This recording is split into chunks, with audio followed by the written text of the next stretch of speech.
sky turned black, the stars fell down. United we stand, but we're losing ground.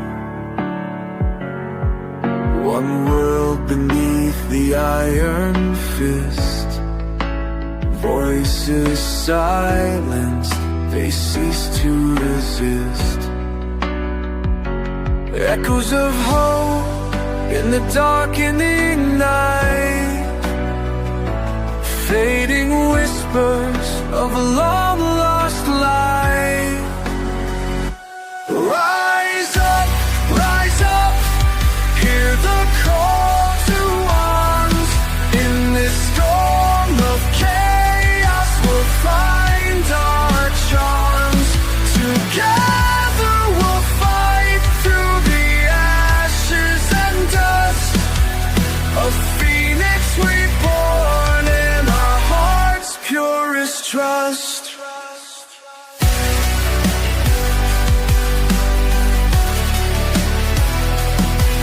The sirens wail through the desolate towns.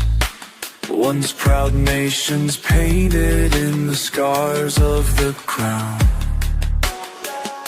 A single army marching on our dreams.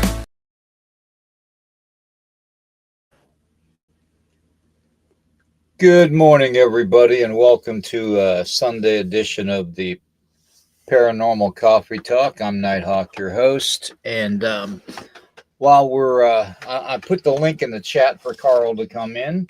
While we're waiting for Carl to come in, I'm going to go through the disclaimer and talk about a couple things before the main podcast starts. The disclaimer for this channel is Nighthawk High Strange, this podcast channel, and all the podcasts on the channel may use some copyrighted material without specific authorization of the owner, but contends that it's used here under the fair use, which is the Copyright Act of 1976.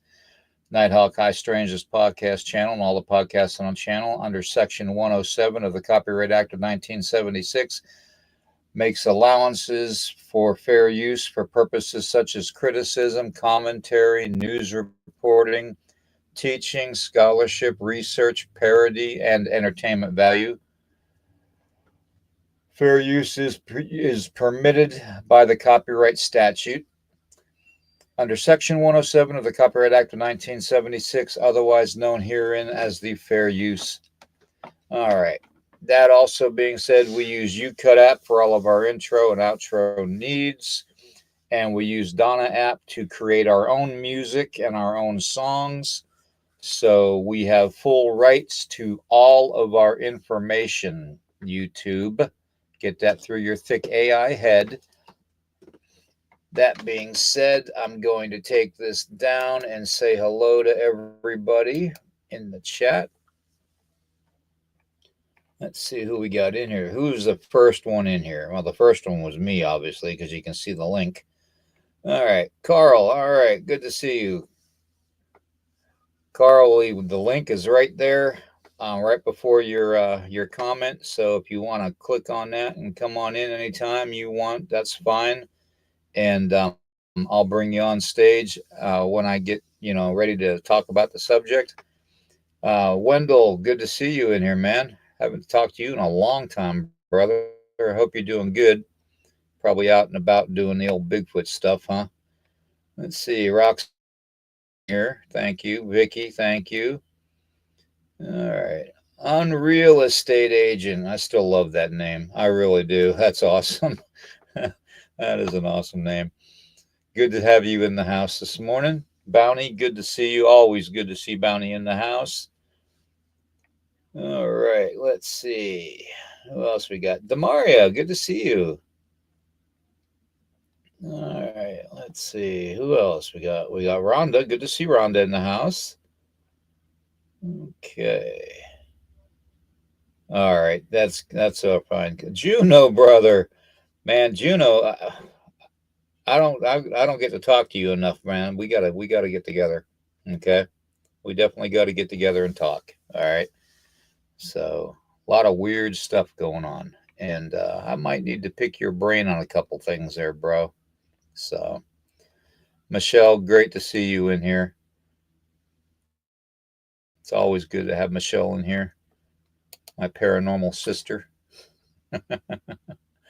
Always good. Okay. And everybody else, thank you for being here. We're going to get into the subject today of angels. And I put out a question on social media the other day, and I really wanted everybody to consider this. Okay, at least consider the question, if not the whole concept or idea behind it. Okay, and I suppose most of you probably saw that post. Just have her. Good to see you. Um, it was basically showing a picture of a meteor shower. Okay, I want you just bear with me. Okay, we all know about the war in heaven. Okay, and how that all basically started and all that, and the outcome of it. Okay, but what if what we are seeing in meteor showers is the same thing that we experience in paranormal investigations? What if that is literally the residual energy of the fallen angels being kicked out of heaven? I mean, if you think about it, it kind of makes sense. The whole way our world is described in the Bible, and this is why I wanted to get into this subject on a Sunday, okay? Um, the whole premise of the Bible is to describe to us what type of world we live in and how we're supposed to live within it, and our faith in the God that created it, okay? The whole premise of the Bible. And I can't help but think that Bible, that same book, is literally a guide to what is going on in our world. Okay, what happens? Why do we see rainbows? I mean, can anybody answer that? Why are rainbows arched? Okay, all these things that we're seeing. What if they were divine inspired?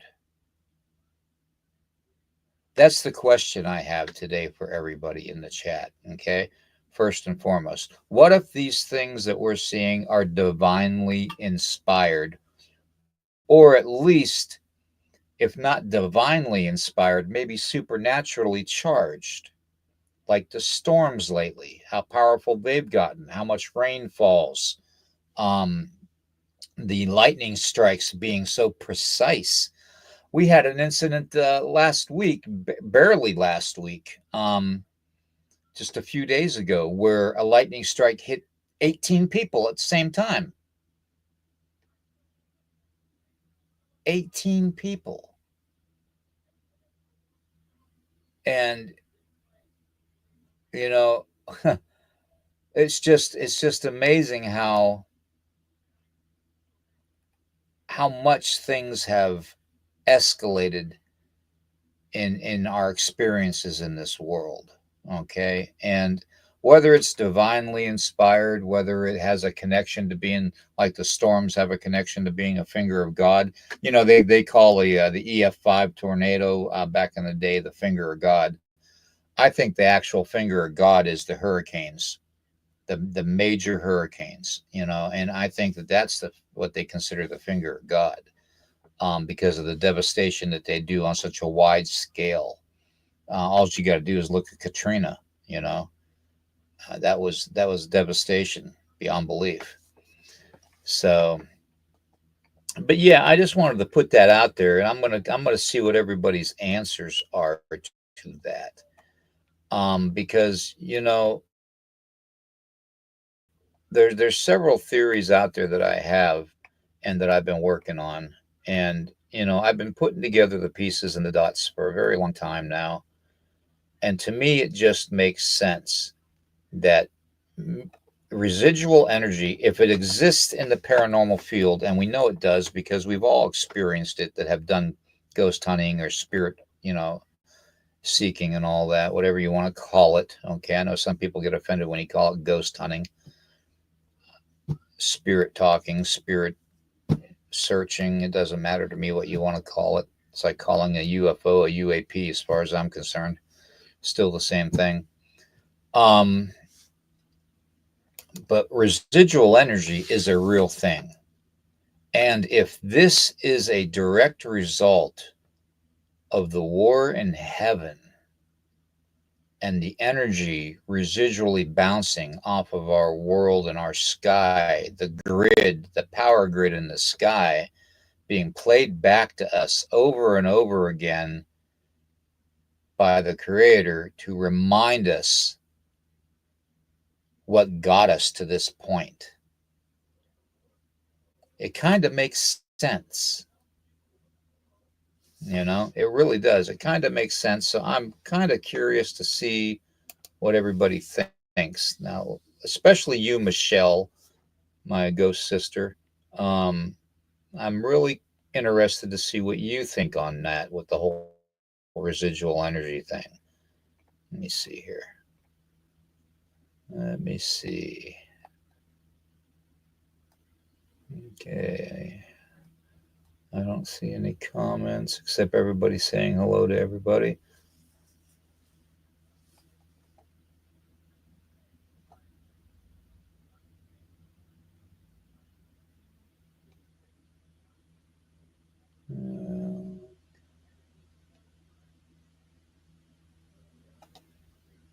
What'd you cut the tree up for, David? That's what I'd like to know. David's busy cutting trees on a Sunday. On a Sunday, really? Man, that's just... Let's see. Ghost Dragon, good to see you.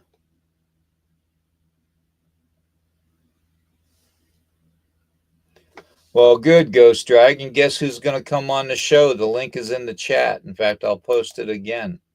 Okay. There you go, Ghost Dragon. I'll have you and Carl on. How's that? We'll get a full house on here if I have to. I'm really interested to see what everybody thinks. And these are just, just questions, Yeah, you guys know how my mind works, okay? Sometimes I even doubt I might have a mind, but you know what? That goes without saying. If you went through what I've been through, you probably wouldn't have a mind either. But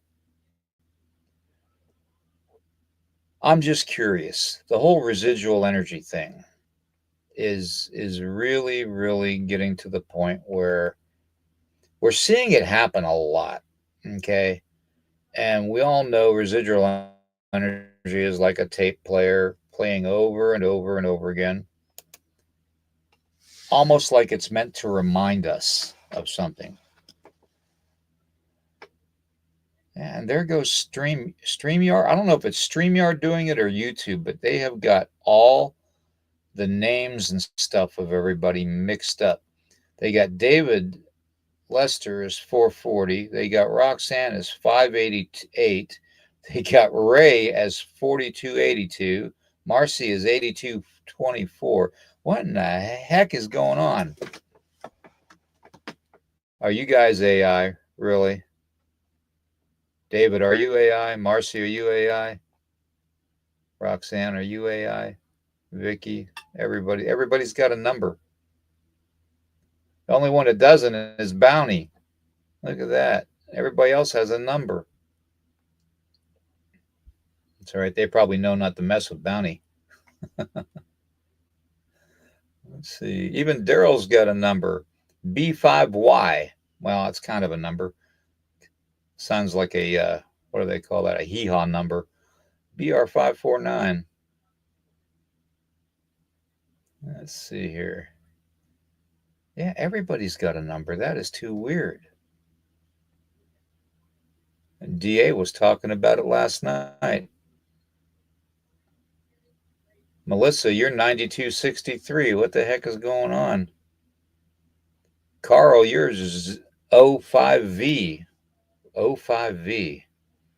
You and Daryl are hee-haw numbers. And Vicky's at T5F. What in the heck is going on? Too freaking weird. Okay, let's see what this heifer says. I believe we are in an echo time and are seeing the results of war in heaven. Okay. Okay, so you're talking about a time delay. Okay, now that would make sense. Okay, that's a very good theory on everything. Um, but what if I was to tell you the war never stopped? What if I was to tell you the war has continued, and what we're seeing is what we're allowed to see as part of that? Because basically, we are the ones that are being fought over. We are the prize. So we deserve that divine right to see our possible outcome.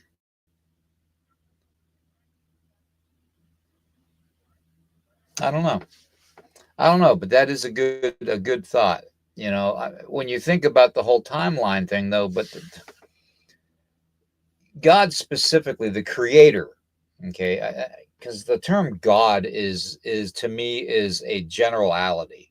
It's like calling a UFO a UAP. It's the same thing, but it's repetitive and it gets confusing. Okay, because you have gods, you have demigods, you have false gods, you have all kinds of stuff going on when you deal with the word God. So I'm going to stay away from that. I'm going to go with what the initial creation story talks about, and that is calling him the Creator. Okay, which is what my people call him, the Creator, Wankantanka, the Great Spirit. Okay, so that's how I'm going to address it. What if the timelines per se were literally non-existent? What if everything currently that we see, yes, humanity may see it in a delayed manner, but not because of a timeline, but because of a dimensional break, because of a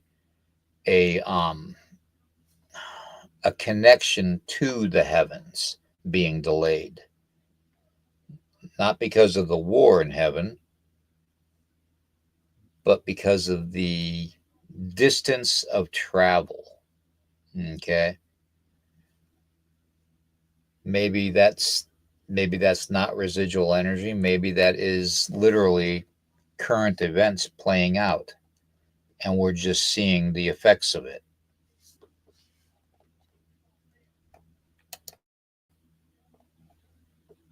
Low hanging limbs keep pulling my hat off. Oh, man, David, you're getting your snacks hidden from you, and you're getting limbs, trees beating you up. I mean, I tell you what, that's terrible. What a terrible way to live.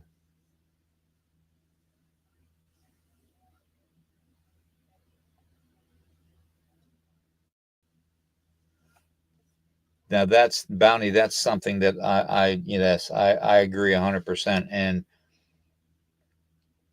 because we've all seen the reports, but you know, are you talking about interdimensional beings, which very well could be, very well.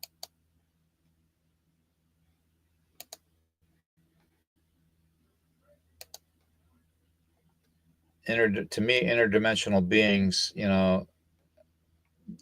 can basically materialize just like the Glimmer Man. Okay, and Ghost Dragon, you know darn well we were going to be doing a show on Glimmer Man, so we got to get together and do that. But to me,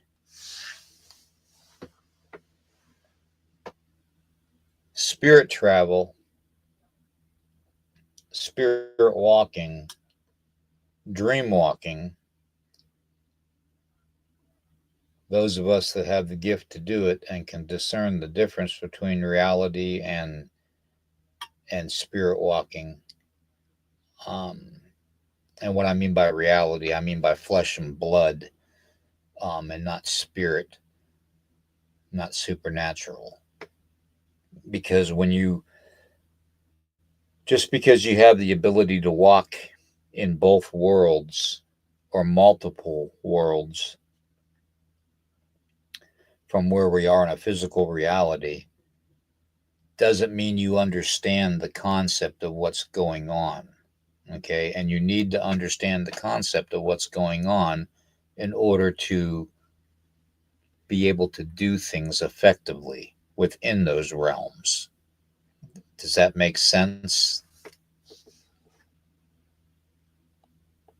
So, what we're looking at is spirit manifesting itself, energy manifesting itself without a flesh suit, angelic could be, angelic spirit could be, but the things that we see in the sky, there's more to it than just angelic. There is a deceitfulness about what we're seeing too. And the reason I say it that way is because it's true. There are certain parts of our humanity that purposely are hiding the truth because they don't want to give up their power in this world. And those of you know who I'm talking about because we talked about them thousands of times on this channel. Okay. What they call disclosure is literally them laughing at you, the public, because of your outlandish claims and questions you have about this world and who controls it. And they don't want to answer those questions, so they're going to put up a circus. They're going to put a 3-ring circus up in front of you. They're going to distract you with war. They're going to distract you with famine. They're going to distract you with crisis after crisis after crisis. They're going to distract you by separating you between religion. They're going to distract you by separating you between race. They're going to distract you between separating you from male and female. Think about it. This whole world, the whole makeup, is a distraction. What are they distracting you from?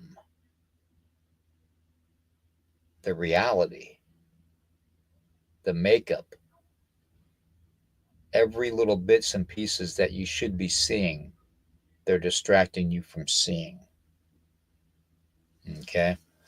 So when I talk about angelic,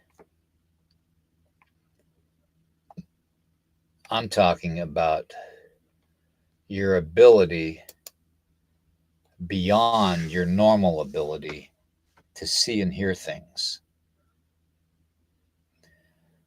The realms above us are hidden for a reason. Because in this flesh suit, we are not ready to continue to travel this journey. We have to literally leave this flesh suit and these bones behind us. So technically, we don't consider death death.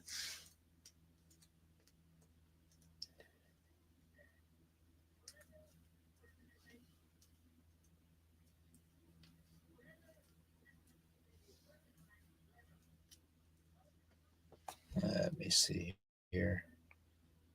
Let me go back to the comments.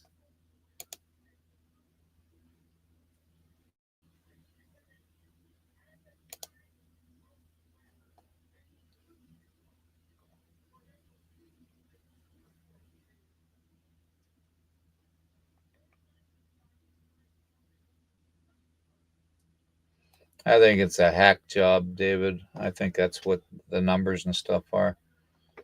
Either that or you've all been assigned your end time numbers.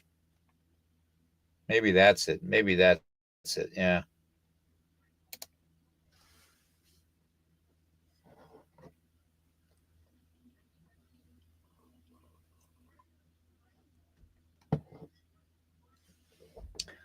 That's a very good theory on numbers and letters.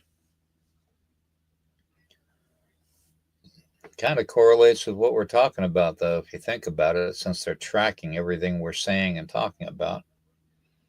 I have no doubt that they are, because every time I bring up certain sensitive subjects, especially the supernatural, they always get their panties in a bunch. Always. It's like they cannot comprehend how I'm getting my information. And if they knew anything about my makeup, about my connection, they would definitely reconsider watching me or hearing my words.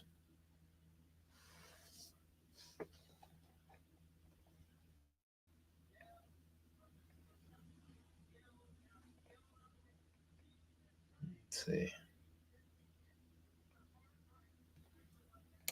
I tend to agree with you, Ghost Dragon. If Ghost Dragon, if you want to come on, the link is in the chat, man. I'll say it again. And Carl, the link is still there for you too. I'll post it again.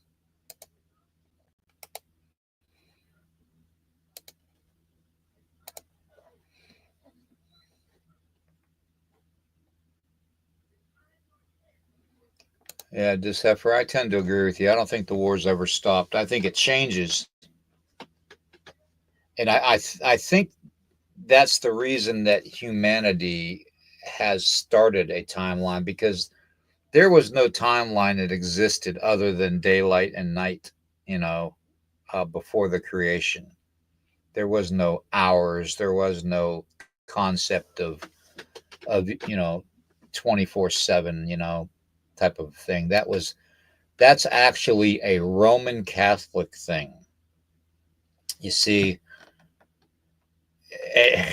I just I know I'd probably tick a lot of people off when I talk about the Roman Catholic and the Vatican and all that, but it's the same old Roman army. It's just gone underground. It's decided to, instead of physically dying for what they believe in, they're spiritually dying, if that makes sense. Okay. But yeah, I believe that God doesn't have a timeline. The Creator doesn't have a timeline. He doesn't need a timeline. If somebody's the Alpha and the Omega, the beginning and the end, then why would they worry about a timeline? That whole concept doesn't make sense. So here comes along mankind, enlightened mankind, and creates a timeline when God never really needed it. So to me, that's just disrespectful actions. Just one more reason that Adam and Eve got kicked out of the garden. I don't know. It's just my theory.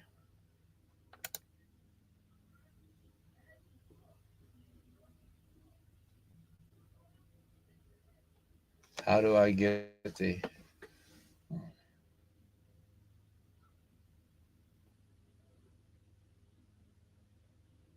You can get on the phone. All you got to do is click on the link and you'll link up. And then just make sure your camera's on and your sound is on the phone.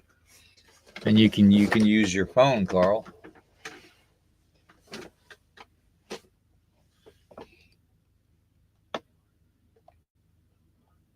Hey, Robin. Good to see you in here. And Daryl. Country Road.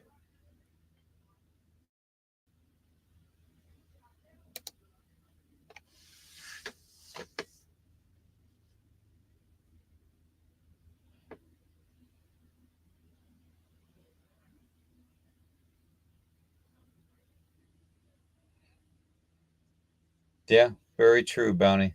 Very, very true. I agree. Joel, good to see you.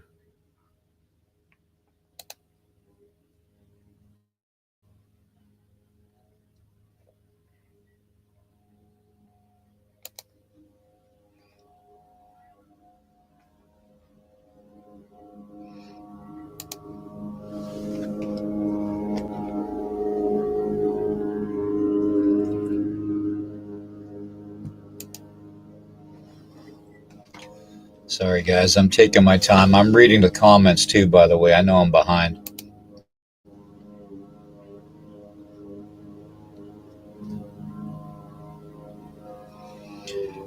Yeah, Wendell, he's not even coming up backstage though. That's the thing. When you come on, you got to hit the enter to enter the backstage, and then the frame will pop up on StreamYard, and then I'll click that on to bring him on the stage from the back room. So great, somebody's out mowing right now. Figures.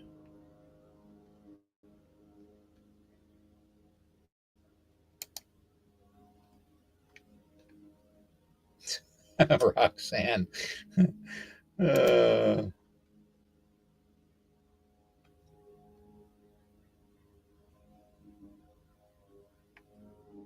hmm.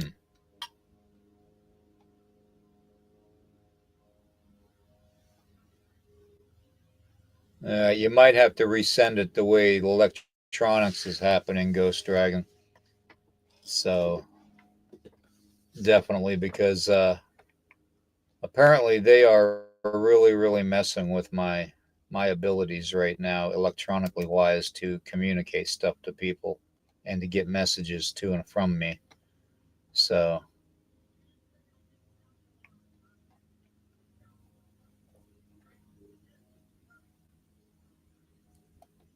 gee, thanks, Wendell. When I get tired of talking, love you too, bro. Uh, hey, Kyle, good to see you. He has to be backstage in order for me to add him, by the way.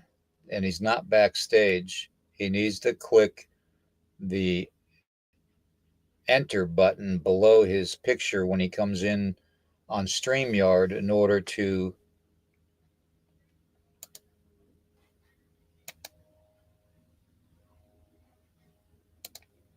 I'll put the link in the chat again.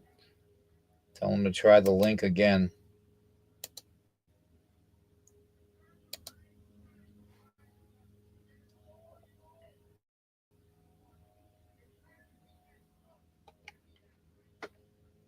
There, the link's in the chat. Go ahead and click on that.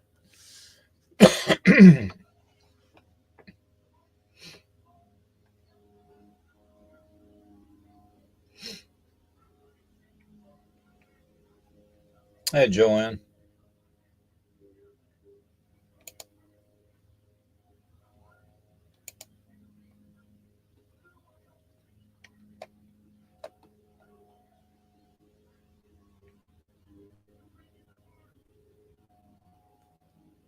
I don't know where you're at, Carl.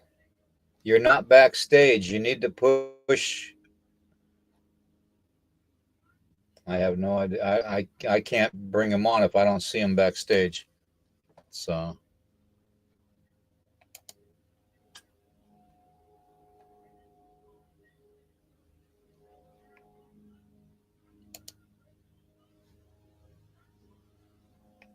everybody's still saying hello. Poncho, good to see you.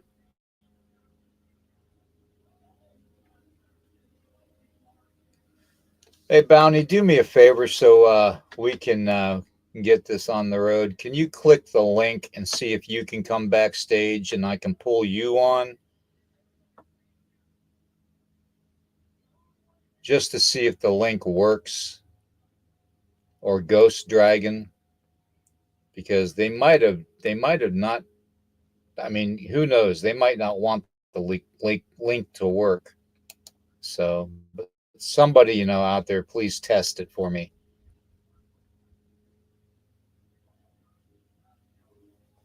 Okay, there's Bear. See, it's working. I'm going to put you on the stage, Bear. All right. All right, you're on the stage. Hello. Yep, you're there. You're in. So the link does work, Carl. You just below the picture where you actually acknowledge your microphone and your camera, you have to click the blue bar, and it'll put you backstage, and then I put you on. So I don't know. I don't know, Bear. I don't know what's going on. It's like somebody doesn't want me talking today. Yeah. Carl, maybe take a couple deep breaths. And when you blow it out for the third time, just imagine blowing a clog out. That'll usually clear it. Well, there's Ghost Dragon. He's backstage. I'm going to put him on too. Hello. How's everybody? Hey, Dragon. How you doing? How we doing? I'm a little shaky, so bear with Let me. me In get the morning, these I'm a pictures little down.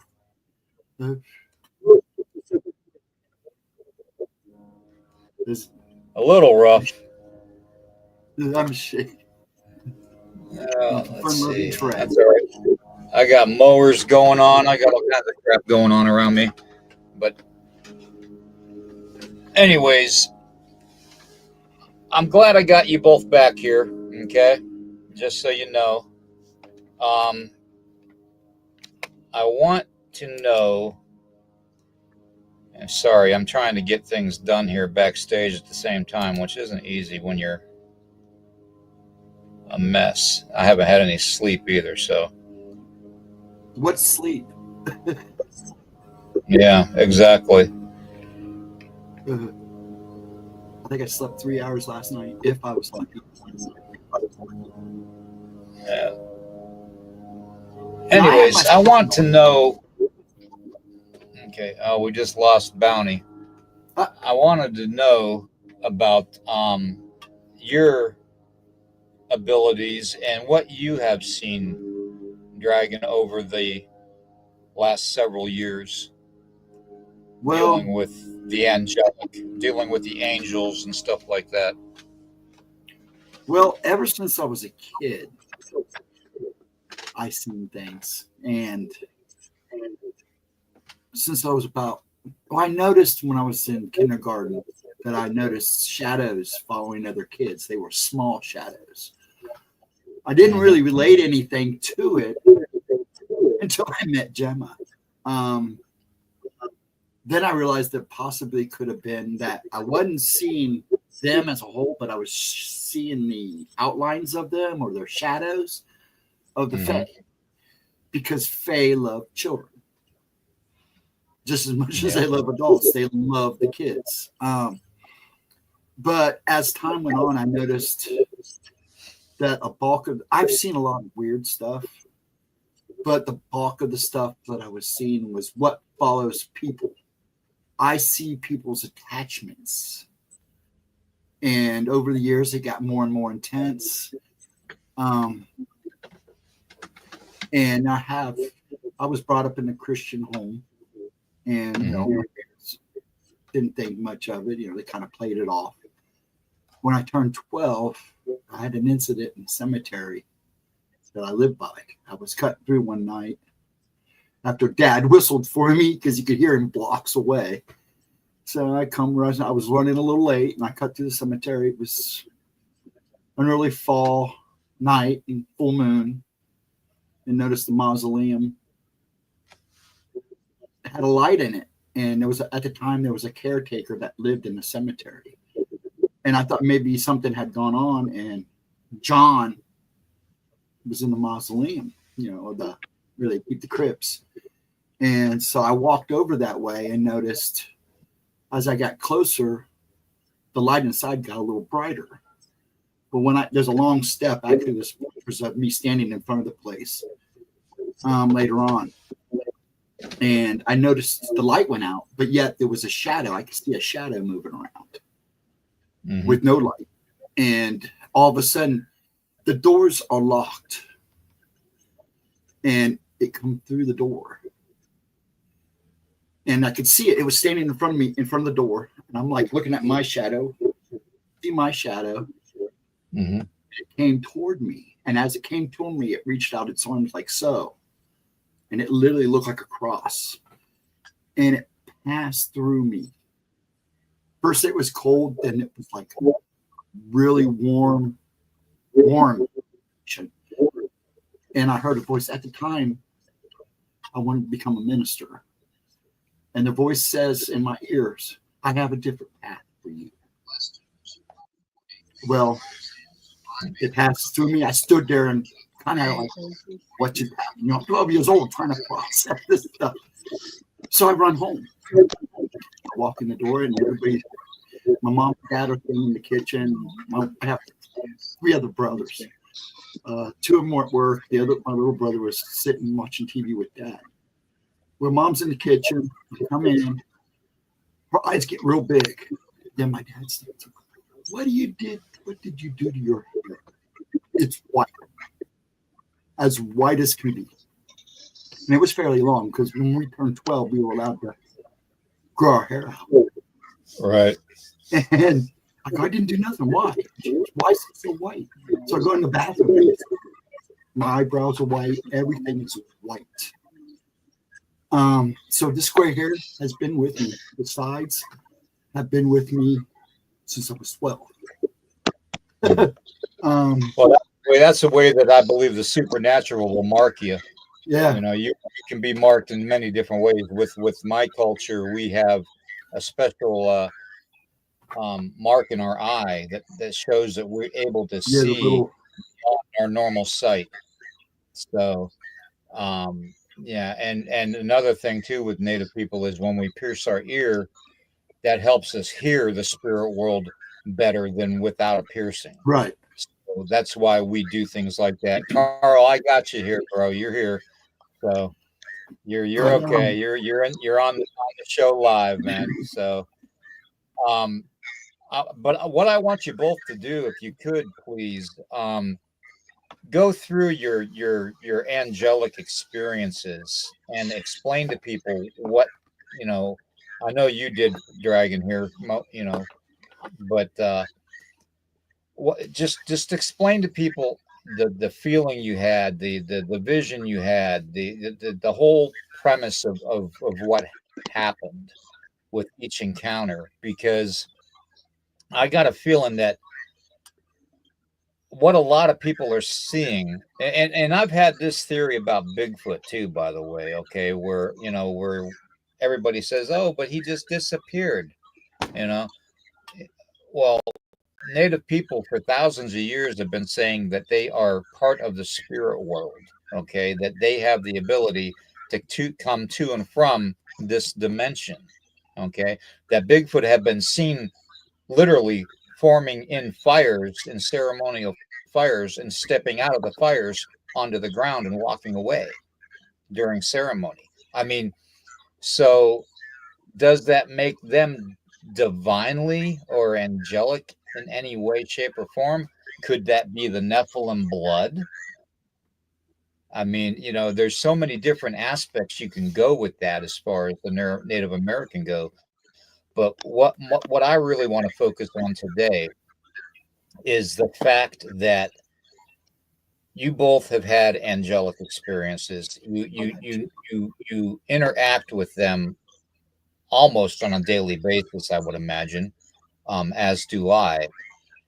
But yet, it's like this world doesn't recognize that supernatural aspect of things. No. And maybe if you two could, you know, enlighten people on your experiences, that would make it easier for them to understand or comprehend. You can go first, Carl, if you wish, since I already talked a little bit. Well, okay. Well, good morning, everyone. Yeah, my experiences started, to be honest with you, when I was about 4 and 5 years old is when my experiences really started. And a lot of things, including when I had the experience with the Bigfoot, I was not quite 5 years old also. and there were so I'm going to back it up just a tad bit. Before I had the Bigfoot experience, where I was living in Scott, and he showed up, banged my house. I went. My uncle was working in Lafayette. He worked for the city, and I went with my grandmother and my aunt, and he was working, and there was another man working with him. And they got to talking to my uncle, and they brought him a little bit of lunch. And I'm going to guesstimate because I can't possibly remember how many feet away I was from the three of them talking. But just in my mind, I was probably like about 8 to 10 feet, maybe at that. And he was digging some kind of hole, like right where you would park a car at. And they had some machinery that had opened up a hole, and they had shovels in there, what have you. Well, I was talking to this man, and he was asking me questions. How you doing? Have you been a good boy today? Be good for your parents, and he just, that it was simple. And the thing about this is when we were ready to leave, he didn't ask me too many questions. It was just simple things. What was I doing that day? Was I going to be a good boy for the rest of the week? Things like that, And so, long story short, okay, my grandmother and my aunt said there was no man that I was talking to. And I'm like, yeah, I mean, I can describe him. I mean, I still see him today, just like I'm looking at you guys up there. I mean, I couldn't forget. I might forget Ghost Dragon because I haven't seen him much, but I couldn't forget William. I mean, you just don't. And I still remember pretty much what this fellow looked like. And yet I know now, after the fact, that was the very first sighting. But they said, no, you weren't talking to anybody. Nobody was there. I'm like, what are you talking about? There's a big hole in the ground. He was right there digging. And, my Uncle Lawrence was, about 8 to 10 feet from me. And the three of them were just talking and talking and talking. And then we left because we couldn't stay too long. He was going to be on his lunch. And they told me, they said, no, there never was a person there. So that was the first time for me. But there were many other times through my life. Carl, I got to ask you this though: what would make you think that he was angelic in his essence, and not just a spirit of somebody that had passed? There had to have been something that triggered you to realize he was angelic. Well, at that moment, right then and there, I didn't know, but over the years, when it happened so many different times, and because I had 3 different dreams, and in the dreams, the Lord would speak to me, and I'll get to that in a little bit, but it was the brightest, whitest light. You can't even describe that to anyone, and I'm trying to see a face, and there's just not happening. And he would, each time in the dream, he would say, Carl, my son, it is I that call thee. Be not afraid, for I am equipping you, and I have something for you to do, in the future, but you're not ready now. But when the time is upon you, it shall be, something along that effect. And it happened like 3 different times. And even that in itself is too long of a story to get into. Believe me, it's a long story. But I will tell you this, the one that as I got older, lots of little things like that began to happen. And I can tell you how an angel saved me when I was drowning in the water, if you want to hear that one. Okay, sure. Okay, yeah, anything. Sure. Okay, I was fishing at Henderson, and I was very hot, and the wind was blowing. Fish weren't really biting, and I was just in a little paddle boat. And I had gotten my line snagged. We had a bunch of cypress trees in the swamp, and I had gotten my line snagged, and I was busy, not paying attention, and I had my head bent down, and I was looking for a hook, and I was trying to reset everything back on the line. Well, and there's basically I was the only one that rented a boat. I can't say that day, I wouldn't know, but as far as that time frame that I was out there, I've been out there for a few hours. We're getting towards the afternoon now, and there were just nobody out there, no boats. It's not like, it wasn't prime season. It was just hot, and I'm not sure what the reason was, but there weren't many boats out there. And so I've got the whole lake basically to fish by myself, and so I'm redoing my line, and I noticed the wind's drifting me, and I don't have an anchor tied down or a rope tied on the tree like I normally do.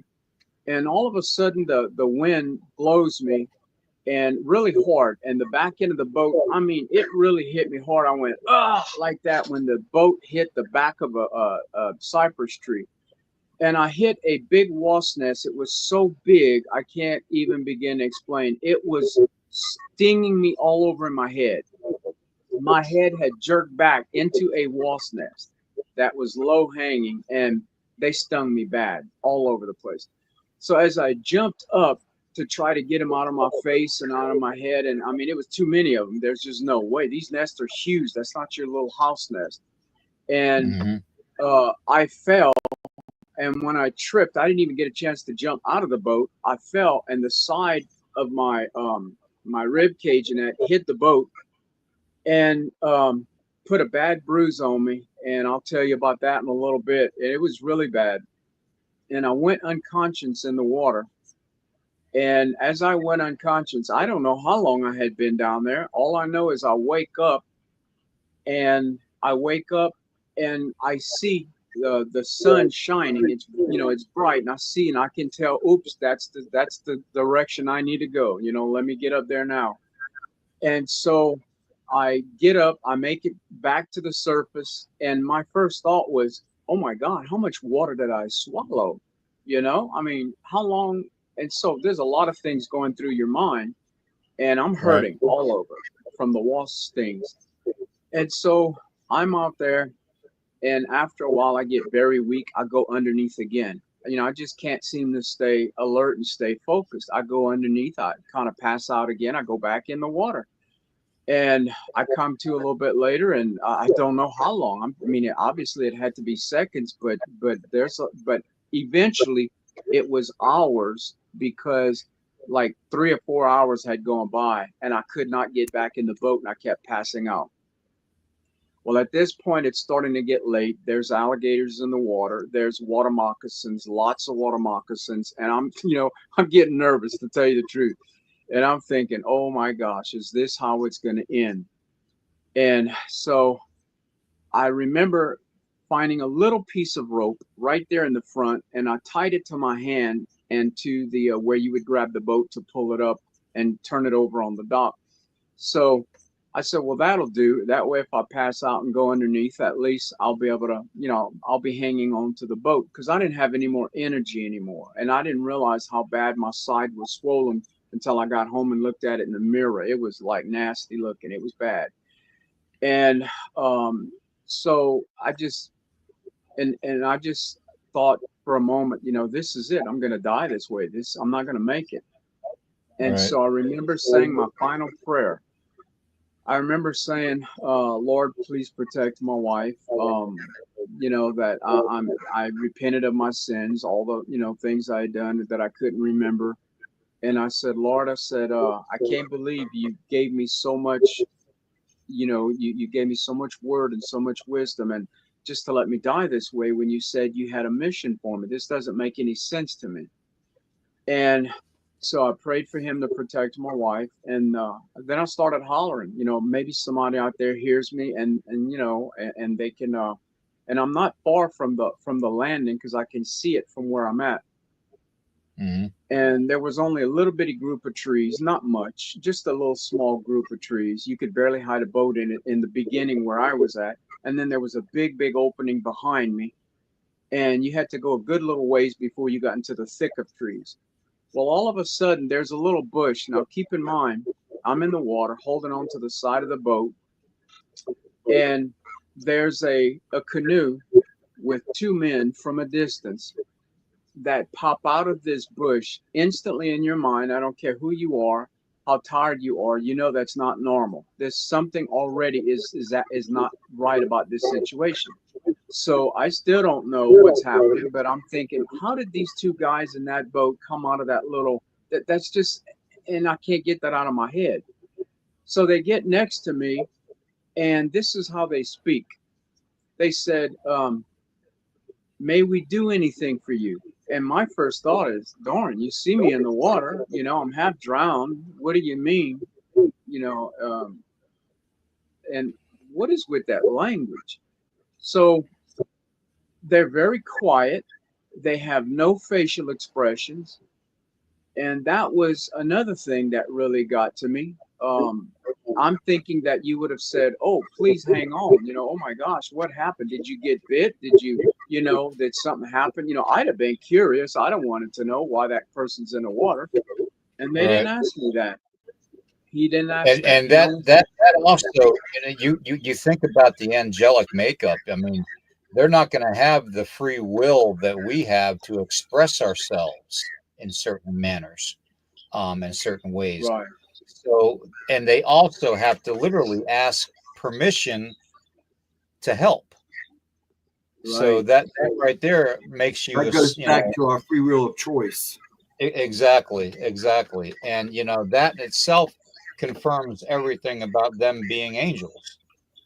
Yeah. He said, what may we do for you? So I said, I'm stung really bad all over my body, mostly my head, and told him what happened. And the other guy, now I'm in a 14-foot aluminum boat, and they're in this little canoe. And he, the one in the back, he said, I'm going to hold the boat. And the other one said, I'll pull you up. Now you got to realize I was a big guy, very, very heavy. And he picked me up like I was an infant, like it was nothing, no big deal. One of them clamped with his one hand, clamped down the canoe to the boat and just clamped it. And as I'm being pulled up, I can't get all of this out of my head. I'm like, how did he just do this? How do you just pull a guy heavy like me up like that without me having to put a lot of effort, and just none of this made any sense, you know? And so, but I'm beginning to think something is up, but I haven't connected it yet that it's an angel just quite yet at that moment. Mm-hmm. So a little bit later, he says, when I get up, he says, is there anything we may do for you? And I'm thinking, oh my gosh, here we go again. And he says, I said, no, I'm just stung. I think I'm going to be okay now. I thank you very much for helping me get my boat. And he says, here, you're going to need this. He reaches in his back pocket and pulls out 2 Benadryl. And you will need something to drink. And I'm thinking, who talks like this? So he gives me an orange soft drink and these 2 Benadryl. So I drink it. He said, is there anything more we may do for you? And I'm thinking, okay, now I got some questions, you know, but I got to think of what I want to ask him now, but I've got some questions. And he says, very well, we will be on our way. And here's the kicker now. He moves, they paddle just a couple of strokes. And I'm thinking, okay, the fishing trip's over. I don't want to fish anymore. I want to go talk to them, and I want to ask them some questions. I turn around and they're gone. They're gone. And not only are they gone, like that in itself tells you everything. But not only are they gone, but there's no waves, there's no marks. Anytime you have a boat, you're going to have these marks where your boat just passed that, and they were right there. No marks, nothing. There's no clump of trees they can hide in. They have to go a good ways for that before they can get in there. They're just gone, totally gone. Exactly. Well, now, instantly at that moment, I'm disappointed, because I'm really disappointed, because I have questions, and I'm thinking the 2 people that could answer my questions, they're gone. I let them go. You know, how could I do this? You know, You didn't let them go; they left. they just left, and I'm thinking, oh my gosh, the questions that I wanted to ask. And yeah, that, and I made it home, and naturally, you know, I was grateful to be alive. But then that began the beginning, all my life, I've had things like this. That was probably the most intense moment, having to almost drowning, and then you get rescued and then they disappear. But a lot of times, there were a lot of times that things happen and someone disappears, and I go, wait a minute, he was there a moment ago. In fact, it happened just a few months ago. Something like this happened. And I turn back and the guy's gone. And I'm looking everywhere, walking all over the parking lot. Where did he go? And you just can't just disappear. And then I thought, oh, yes, he can. If he was an angel, yes, he can.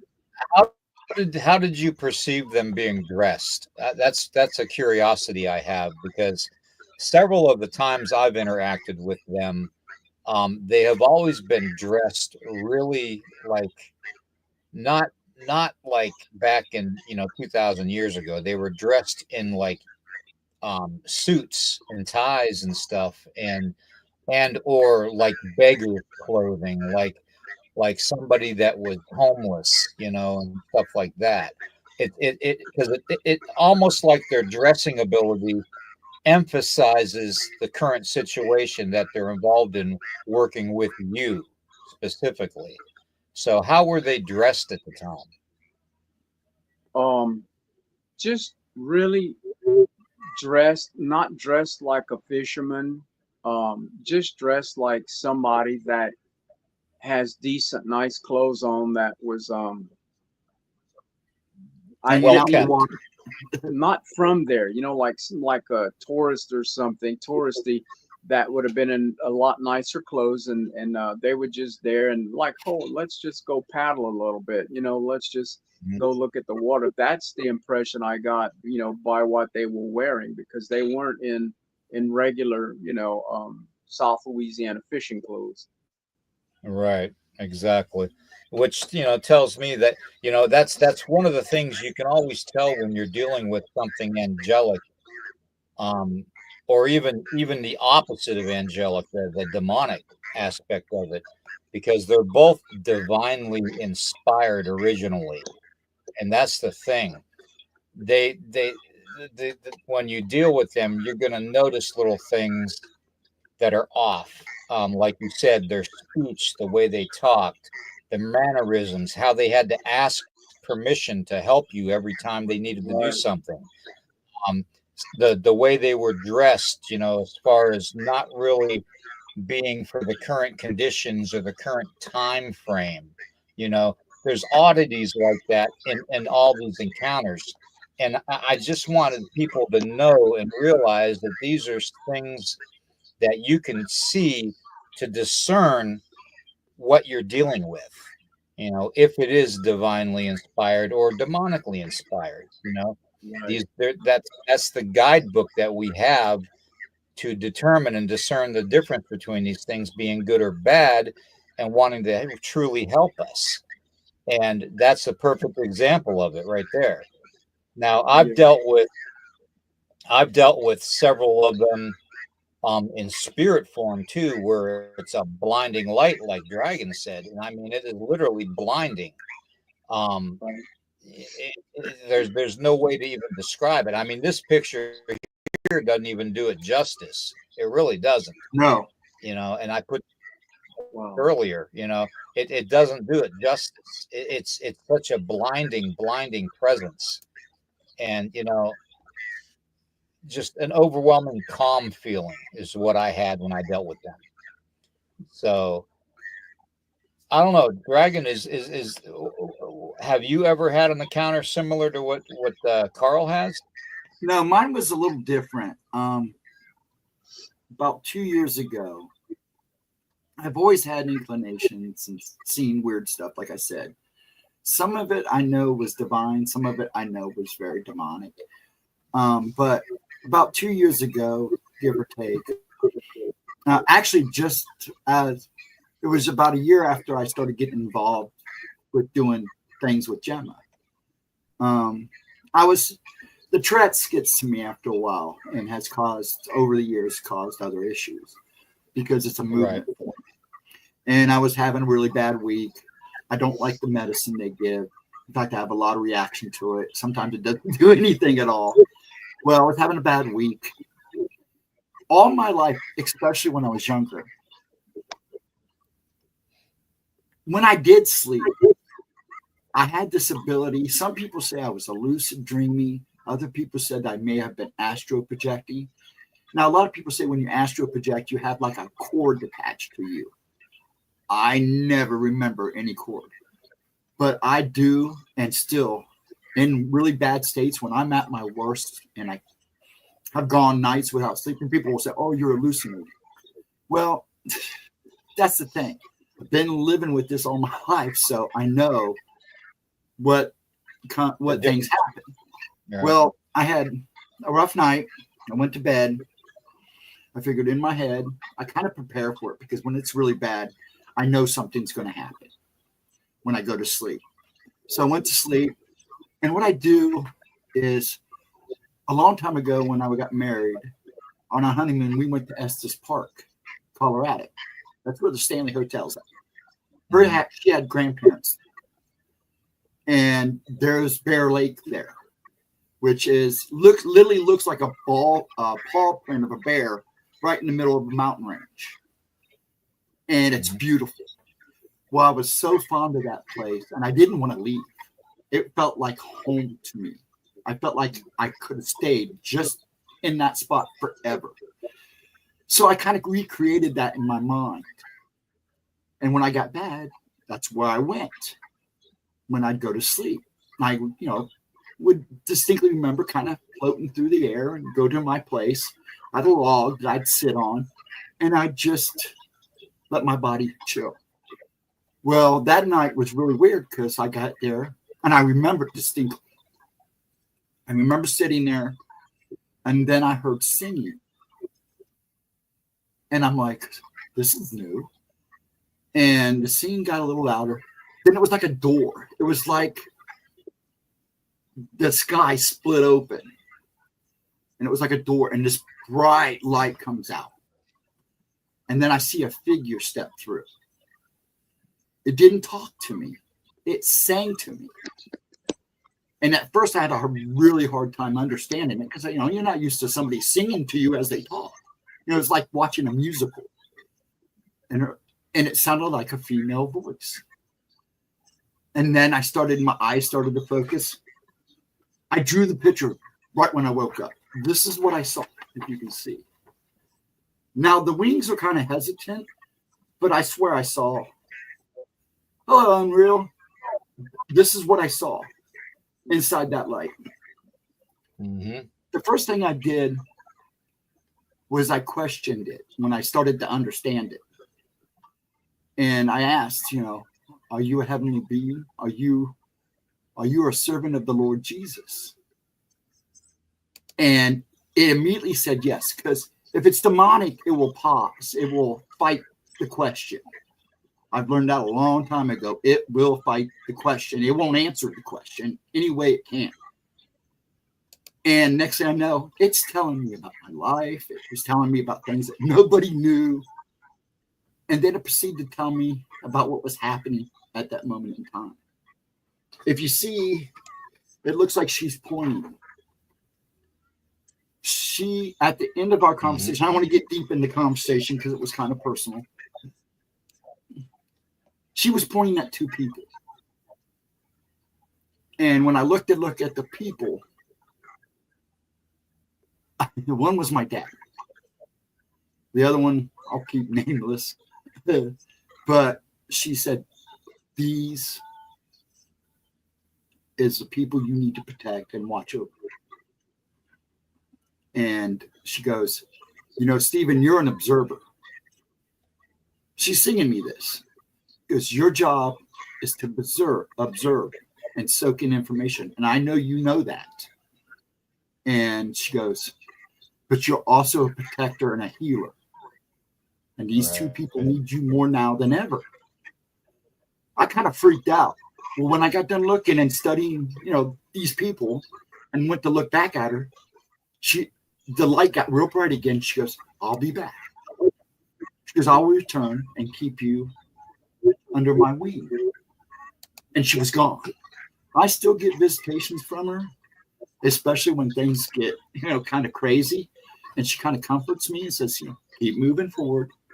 Don't give up. So, yeah, it's been an interesting ride from here on out. Yeah. Now, do you think, guys, this is just, and I'm doing these questions because I already kind of know the answers to 99.9% of them because of my dealings with the angelic. But as far as my interactions with them, we have literally been in the same place and time at the same time, and yet knowing that we can't see them until they materialize to us. And a lot of people have a difficulty understanding why that is. But when we go back and we listen and we read the literatures and stuff and the old texts and stuff, from around the world with all the different religions, you can understand that, because literally the way I perceive it is like the layers of space. Okay, Right. so you take this and you see the different atmospheres and stuff. Well, in between those atmospheres is what we call the veil. Okay, Right. that's what we call the veil. Okay, and each level or dimension, as they're called, or realm, or parallel universe, as they're called, has that veil between them. And that veil, when it's exposed, can be seen physically. But 99.9% of the time, people aren't going to see that veil because it's not exposed to them. And that's when the angelic come through. Okay. Now, when you're in the same place and time, like say Carl was out in the middle of nowhere and they just materialized, just because we see them physically come to us in that form, in that time, doesn't mean they weren't there the whole time. Right. And a lot of people can't grasp the reality of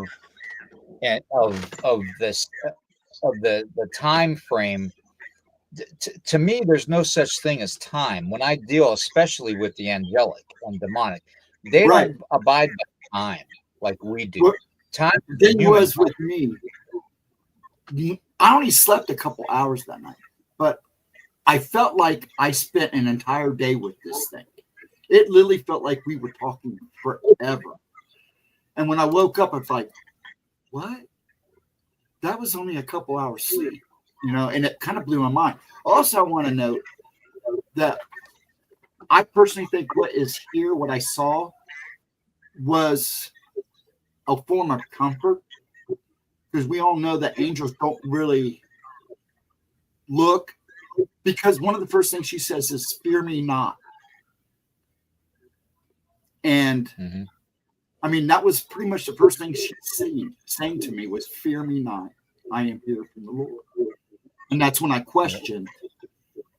And because, they show you something comforting most of the time, because not all angels look like what we perceive angels to be.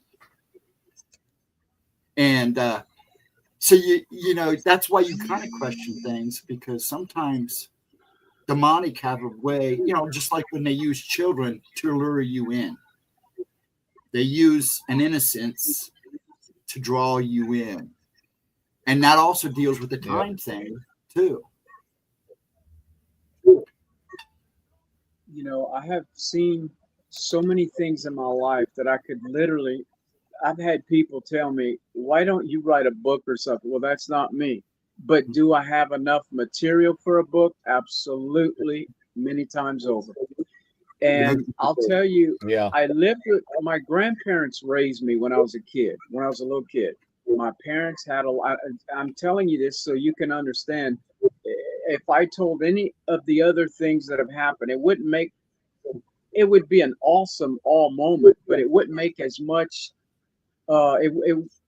it just wouldn't do it any justice without hearing a little bit about why these things seem to gravitate towards me. Why I have a lot of I see a lot of things in the spiritual realm, and sometimes it's demons, and other times it's sometimes you know it's a demon, other times you know it's not. And I'll tell you how I know that in just a little bit.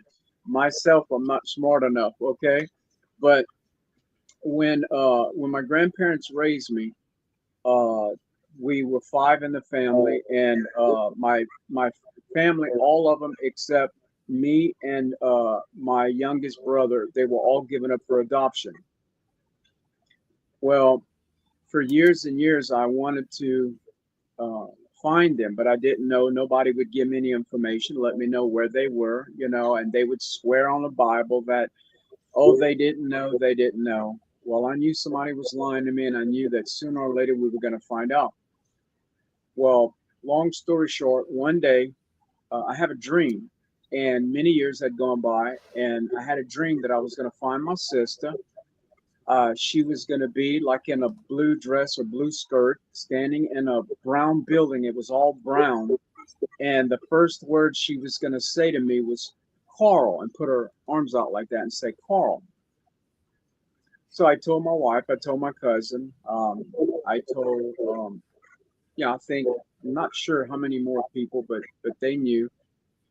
And naturally, everybody's trying to say, well, you know, yeah, I think you miss her so much, and you know, maybe I wouldn't put a whole lot of stock in it. My cousin told me, he said, I don't think you're really gonna find her. And I says, well, I know I will, you know, but he couldn't see that, you know, and I get it. So, long story short, within a couple of weeks, we found my sister.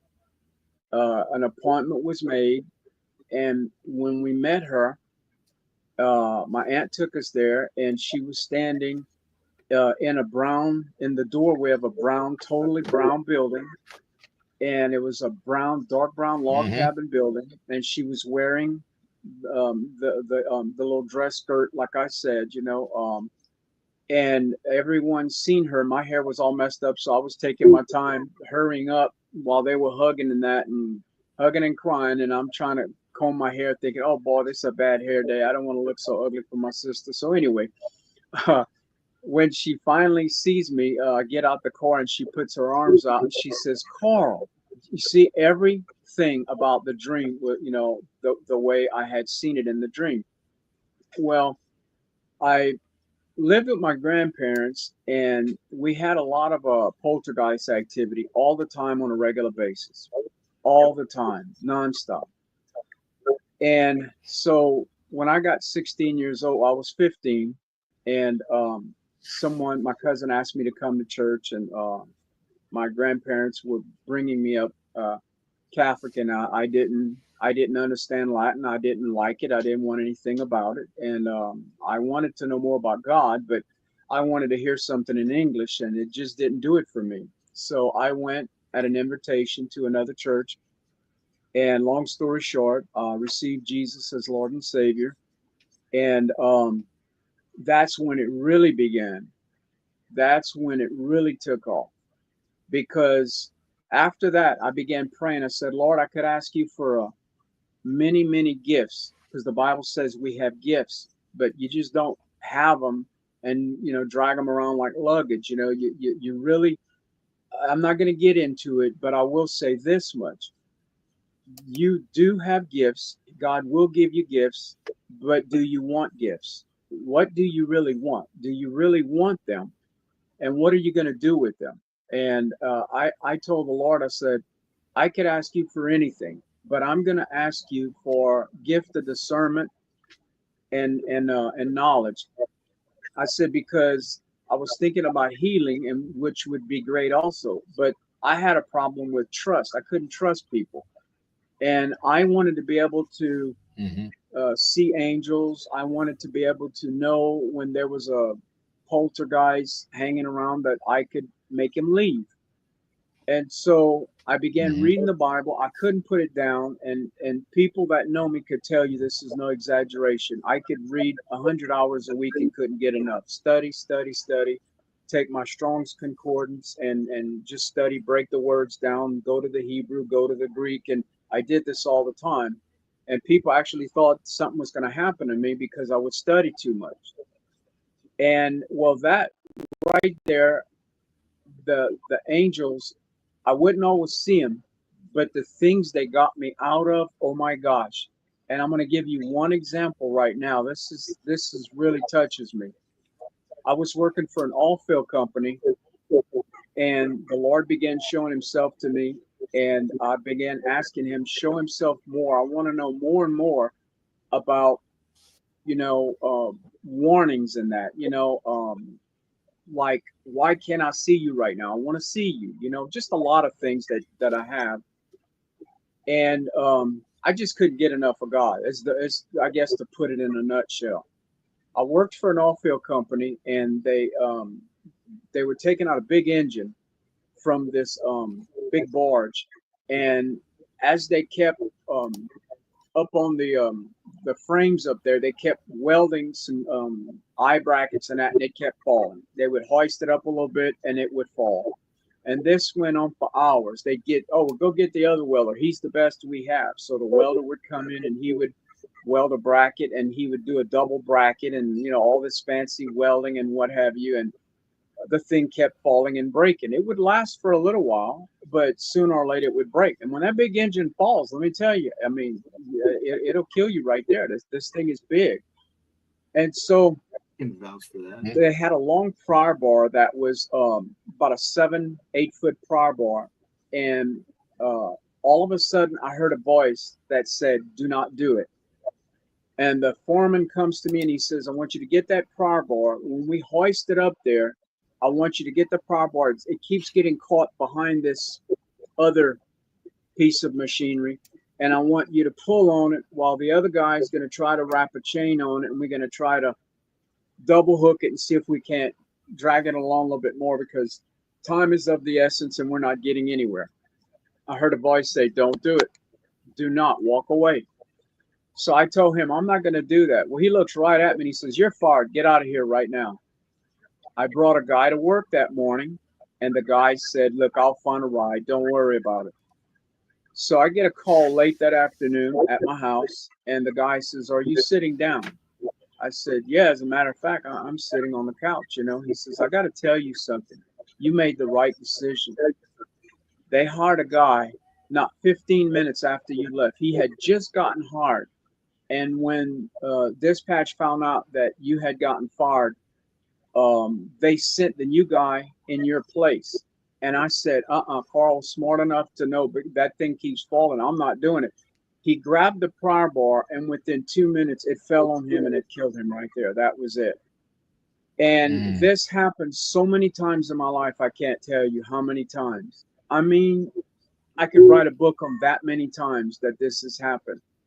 And it doesn't always make sense. Sometimes you could say, okay, well, that was common sense. But then there were times you could say, no, there were things that happened that wasn't humanly possible to know.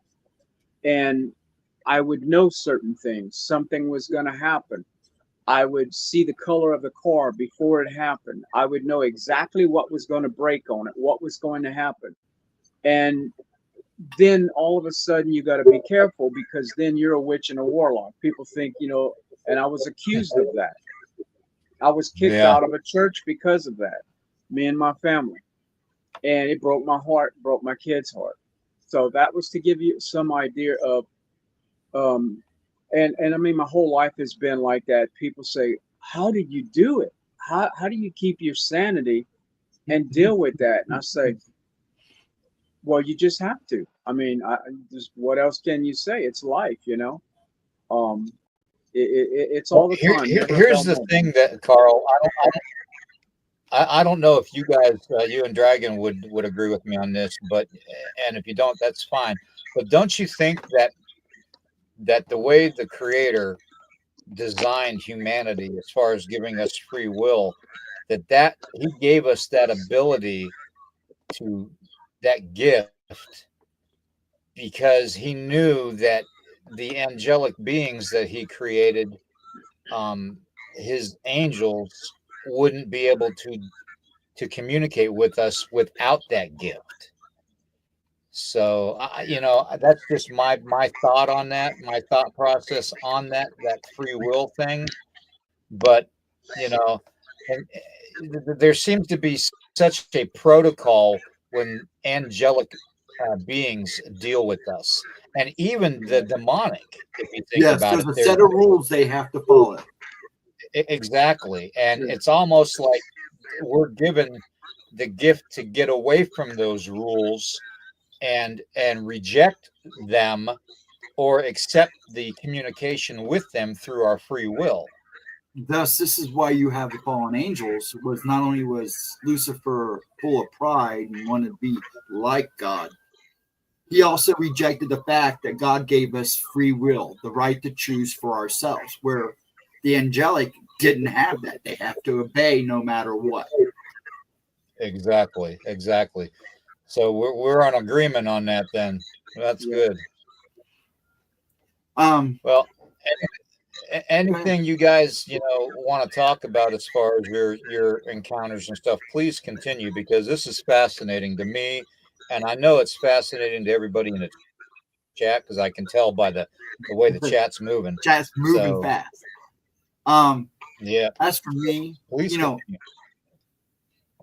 As for me, it was for up until I was turned maybe 14, 15 years old, I considered it a curse. Seeing what followed others, it really kind of bothered me.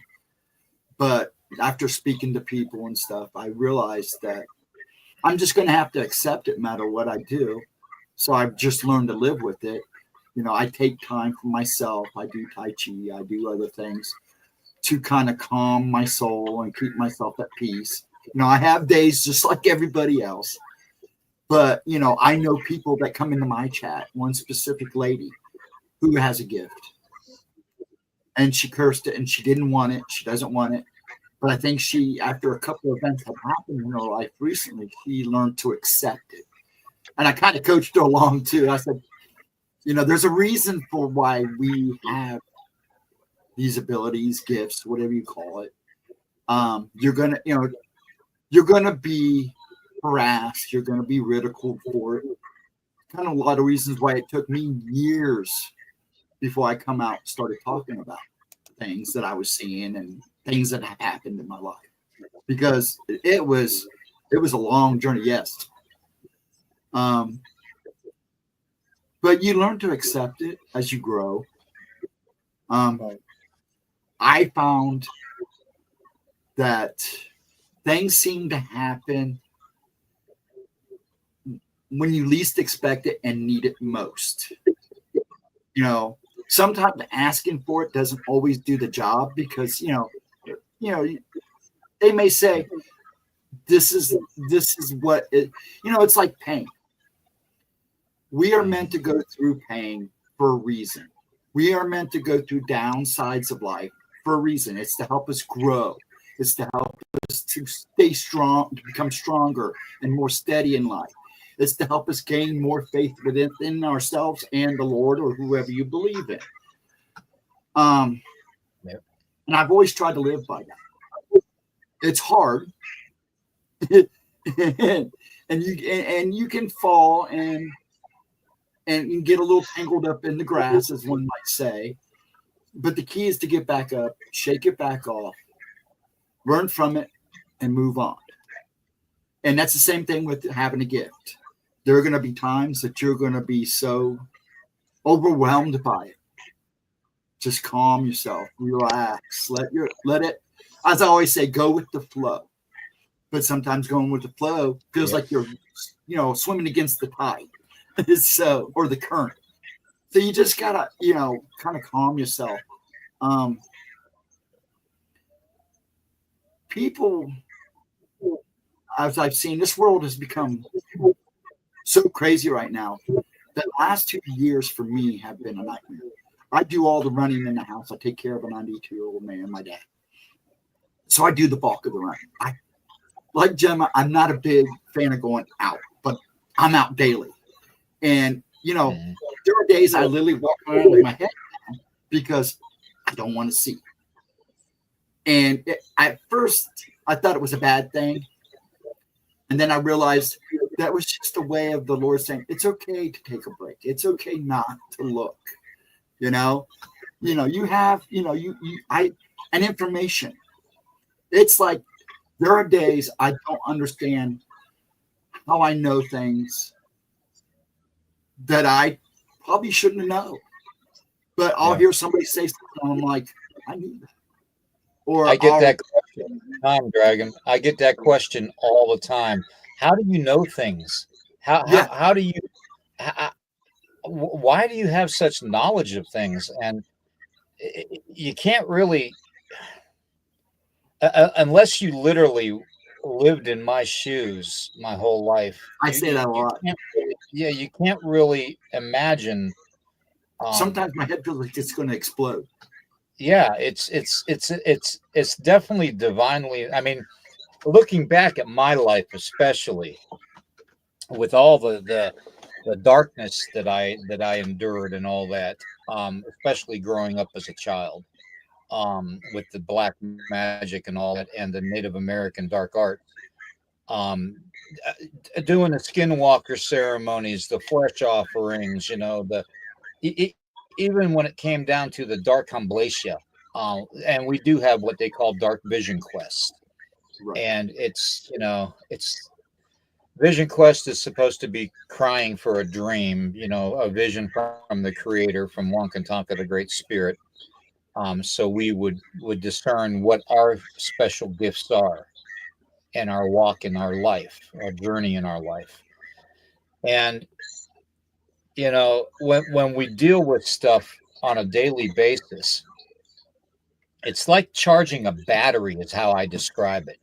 You take a car battery that's completely dead in the beginning, which is what an infant is, and then you continually charge it over time, and eventually you get to the point where you're at such a I don't want to say divine level, but a divinely inspired level Exactly. of being, of presence, to where you interact with things that normal people can't see. Your Okay, vibration is and so high, you're picking up on everything. literally, yes. And so it's so hard to describe. I mean, I get asked all the time, how do you know that? What makes you think you're right? Well, just Yeah. watch and find out. Just literally Do your watch own and find research. I out. always say, do your own research. Form Exactly. your own opinion. Exactly. So I yeah. can remember. I can remember there was a guy I was working on the job site, and I had my radio upstairs, and we were away from everybody. Me and another minister, and we had the music on so low because we wanted to be mindful that maybe somebody didn't want to hear our music, and we don't like loud music on the job site anyway, and we worked for ourselves. But sometimes our work would slow down, and another contractor would say, look, hey, why don't you I was a paint contractor, but my work would slow down sometimes, and they'd say, hey, can you come help me on this job? Sure. So that's what we were doing this day. And there was a guy on the job that didn't like me from the get-go, and I had only been there maybe an hour. And so I went in another room, and my friend, who was a minister, he says, I can tell he doesn't like you. There's just something he just doesn't like about you. So one guy comes in the house and says, he said at lunchtime he's going to bust you right in the mouth. And I'm like, what? What brings this on? I mean, this is crazy. So he says, look, my friend says, let's go upstairs. He said, let's get away from here. Let's just go upstairs. I said, okay. So we barely had a radio on. We had the door closed, and we were working. I mean, we work fast. We're not one of those painters that milk it, and we're just there and we become family. We get in there and we move and we get our work done. I've always been that way. So comes lunchtime, we go sit down, and he starts making comments about me. And I know he doesn't like me, but I don't know why. So he tells me, he says, so you think there's a God, huh? And I said, I know so. He says, what makes you think so? I said, well, I can tell you one thing. I said, he's revealed himself to me in so many ways that if I tried to tell you, you don't have enough hours in the day to hear it. I said, you honestly don't. I said, and that's just partly with the angels and many other things. I said, but trust me, he doesn't have to show himself to prove himself to me anymore. Then he went on and he had basically insulted me nonstop for about 10 minutes. I said, okay, now hold on now. It's my turn. It's God's turn now. I said, God exists. You say he doesn't. I said, okay. I said, let's do something right now. Are you willing and up for a challenge? He says, yeah, what do you got? But you ain't got nothing, I promise you. I said, okay, hold that thought. I've never seen you before. I don't know you. I never met you. Today's the first day. If it's true, say it's true. If it's not, say I'm lying. No, I never met you before. I don't even know who the heck you are. You came in with Danny. I said, okay. I said, all right. I said, now what if I could tell you something that happened to you when you were very little? Yeah, right. And he started laughing. And then everybody's looking at me like, this guy's an idiot. What does he think he's going to do? I said, if I could tell you something that I couldn't possibly know, I wasn't there, and nobody in this room knows. You're going to know when I tell you. Nobody in this room knows because you didn't tell this to anybody. I said, would you believe that it has to be a God? Otherwise, how could I know that? He says, yeah, if you could, but you can't. I said, okay. I said, when you were very little, I said, no one took you to church except your grandmother. I said, your grandmother loved you, and you went and you spent a lot of time in her house. And she told you about Jesus, and she told you some stories, and she was a Catholic woman. I said, she took you to church, and then one day you began to pray. As you got a little bit older, you began to pray. And one day you prayed for something, and you didn't get it. And then you got so mad at God, and you said, there is no God. I said, so in your heart, you know there is. But I said, you convinced yourself to deal with the pain that there was no God. So you tell everybody you don't believe in God. God said that he put inside of every man that his spirit, that when we walk out and we see the mountains, the nature of God, the creation, we know that a creator created this. This didn't just happen.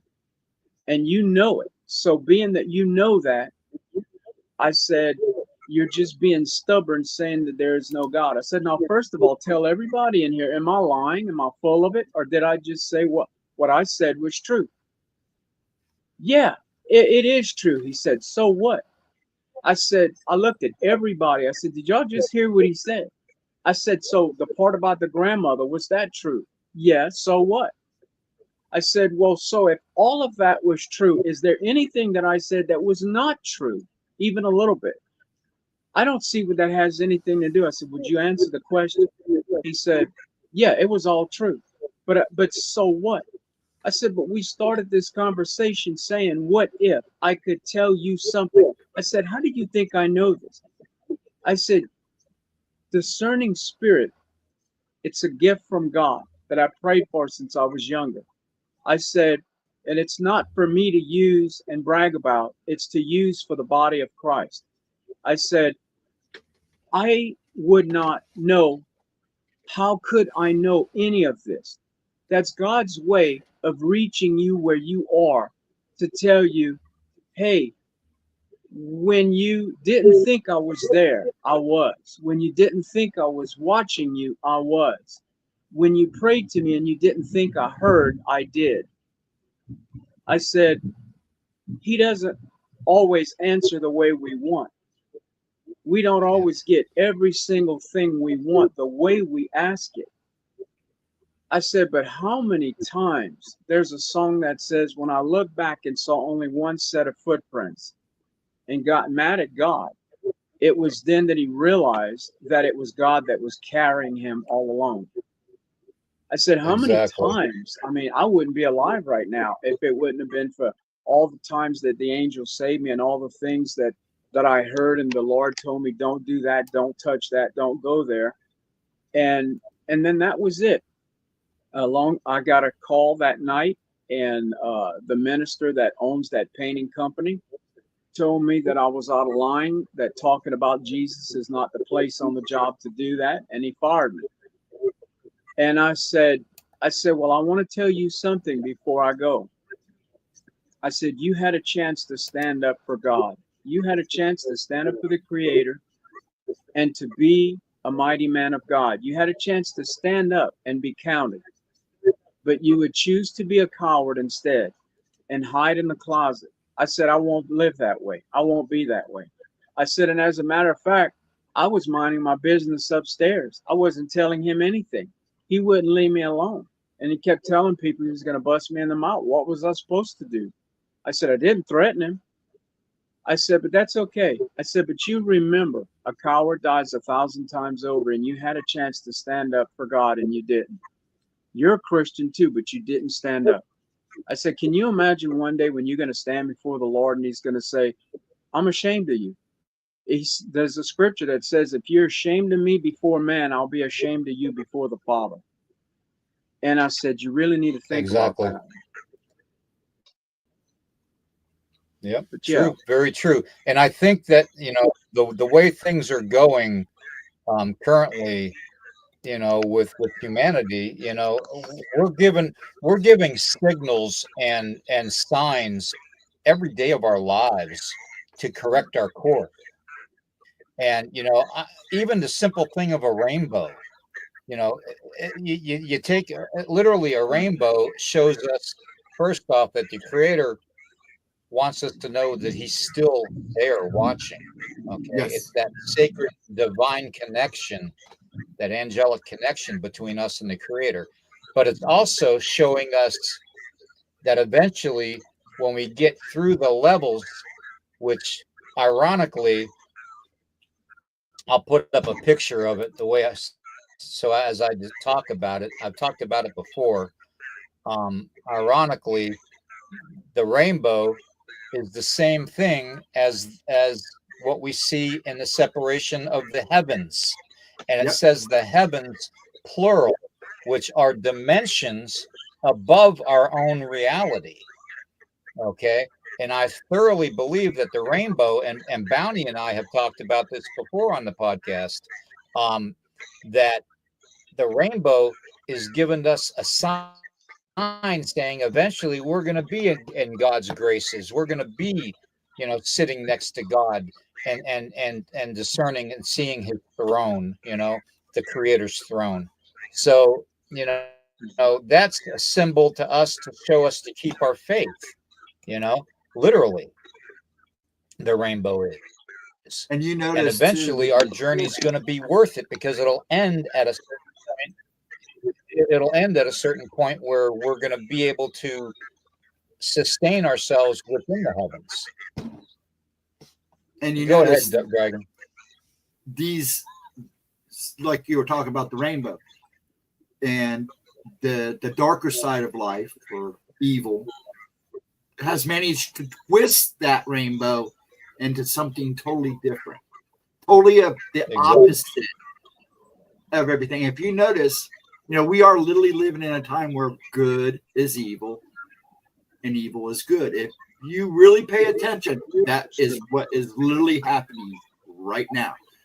These layers of ascent and descent, just like Dante's Inferno, there's layers you go through depending on your sin or depending on your goodness. And those are great representations both ways. Exactly. And then we see stuff like this in the sky. How can you deny that this is not some kind of divine way of telling humanity that there is something more to what is going on? Exactly. They call them plasmoids, and all that in UFOs, but to me that looks like an angel. Think about it.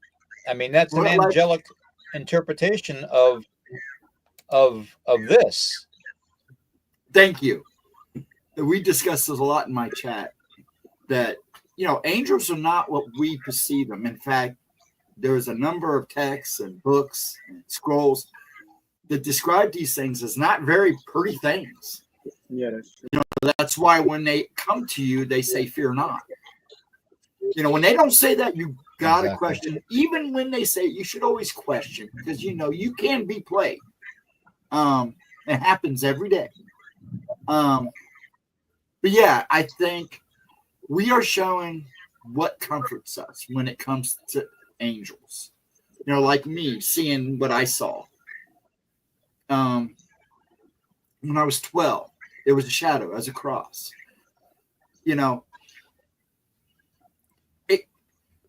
It puts you at ease. People that, especially in the Old Testament, when they seen these things, they feared. They were scared.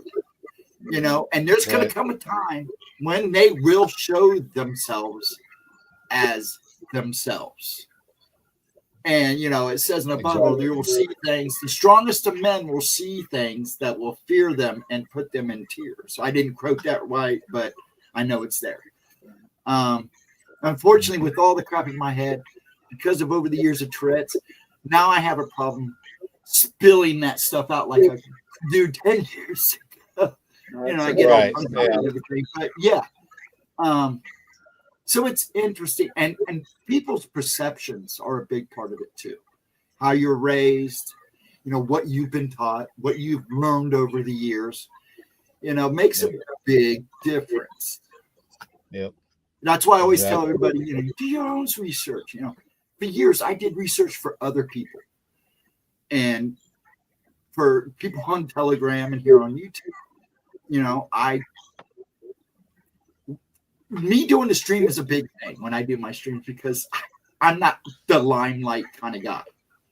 Right. So I didn't mind doing research for other people. It was just my way of giving my information, what I know, what I'm able to do out there. Exactly. But I've noticed over the years, even the people I did research, they were doing things and talking about things I don't think they honestly believed in. They were just looking for views. And then there was stuff that I researched that I wish I never researched. I literally researched a couple things that literally I felt like I was going to the pit of hell and watch. And I will, that was one of the reasons I stopped doing. You need to make more coffee. I ran out too. I just drank a whole pot, so I'm good to go. I'm good to go for a while. I got half. So. But yeah, keep on going, man. Keep on going. No, I think that's important to understand that. We're all, we live in one world, but we live very much in independent worlds too. We live in our own little space.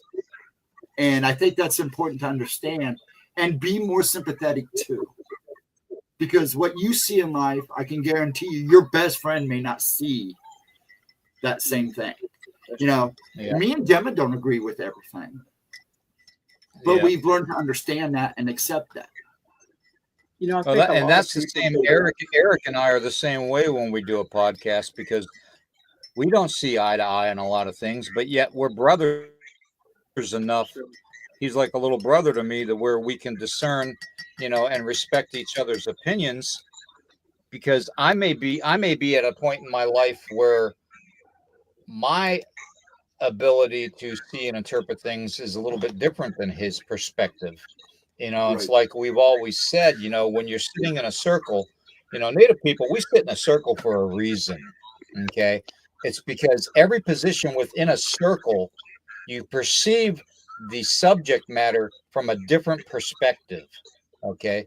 You place a drum inside that circle and have 30 people sitting around in a circle around that drum. They're going to perceive that rawhide drum from different angles, and they're going to interpret it differently and receive information off of it differently. And that's the way we need to literally discern our lives. We need to, that's what humanity needs to do, and I believe that, the angelic beings, are trying to teach us that humanity needs to evolve beyond its emotional contracts to this world, that we need to evolve up beyond the flesh and the blood of this world, that we need to discern our spirit and our essence, our energy, more than our flesh and our blood. You know, the ways of the flesh are the ways of sin, basically. And the Right. sooner we get away from the ways of flesh and blood, the better off humanity is going to be. You know, it would be nice if the churches actually taught about the gifts of the Spirit and the different things that God gives, to help the body of Christ, to help people, not just to say you have it, but there's a reason you get these things. And the reason I'm talking about it right now is so many things have happened in my life, and I just want to share with people. I want to share this. It's important to me. I was at a friend's house, very dear friend of mine. He passed away now, but I was at his house one day, and he says, "Carl, I want to sell my house. I want to sell it. I have it's too big of a house for me. I don't need this big of a house anymore." He was single man, never married, no kids or anything. So he asked me if I would help him. So I said, sure. I had done most of his painting in the house and outside. And I said, sure. So he made friends with a guy, and he'd try to help everybody. He'd help any stray cat, anybody, homeless person, anybody.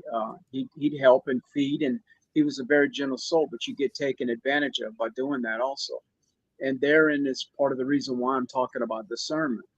We have to discern. Not everybody out there means as well, and we have to be careful and not always think that we have to help everybody and do everything and go out of our way. Pray about it first. Is that person you trying to help maybe a devil in the flesh or something? Be careful who it is. So now here's the story of what actually happened. And boy, I used to get the chills when I would tell this.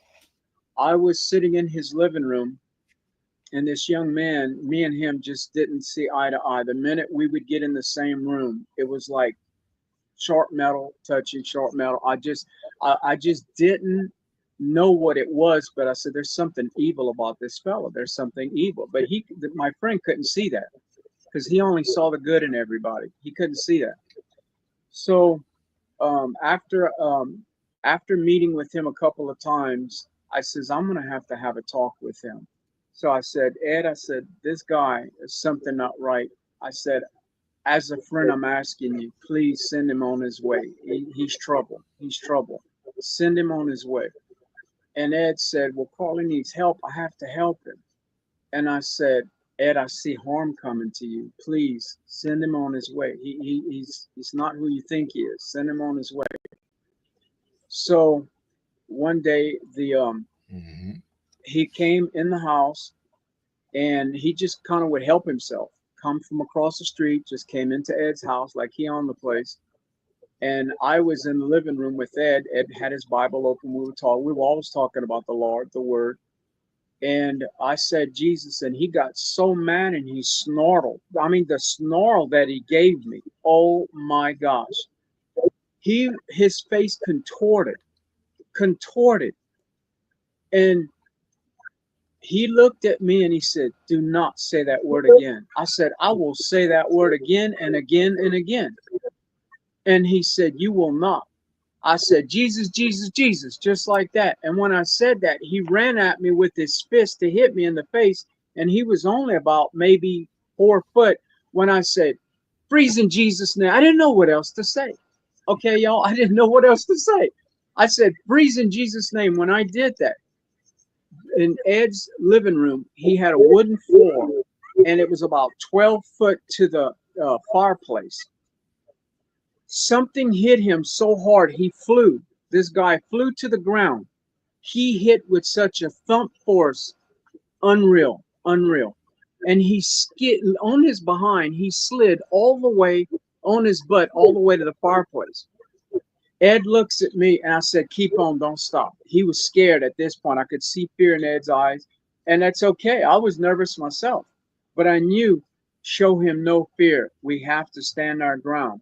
I knew this man had Which is something, a demon in yeah. him.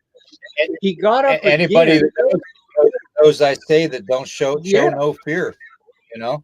So yeah. yeah, It's not that it's it's just not a going to make fact. you nervous at times, you know. And And he it's got up okay to have again. fear. Yeah. So people know it's okay. Fear is an Yes. important emotion and experience Oh, because that's sure. what unlocks fight or flight tendencies, which could save your life. But when it comes to things like this, yeah, you can't be fearful because they literally will feed off that to no Mhm. ends. Exactly. Yeah, when he got up, he ran at me a second time. I told Ed, keep praying. By this point, Ed had his Bible open and he's still praying. And he said, do not say that word. And I said, Jesus. And when I said that, he hit the floor again. Nobody's touching him now. There's two of us in the living room witnessing this. You got to realize what a sight this was to behold. It was a sight to behold. He boom hit the floor again on his butt and skid to the fireplace again a second time. By this time, I'm thinking, okay, what is it we're supposed to do? Because I really don't know at this point. I really don't know. I had never had anything. I had had things happen, but not quite like this. He got up, and as he ran towards me, Ed began to stand up because he could see that he was now starting to snarl at me, and his voice changed. It was no longer his voice. We could, I mean, at this moment, if you didn't know he was demon possessed, did you know, where were you? Where, you know, it was so obvious at this point.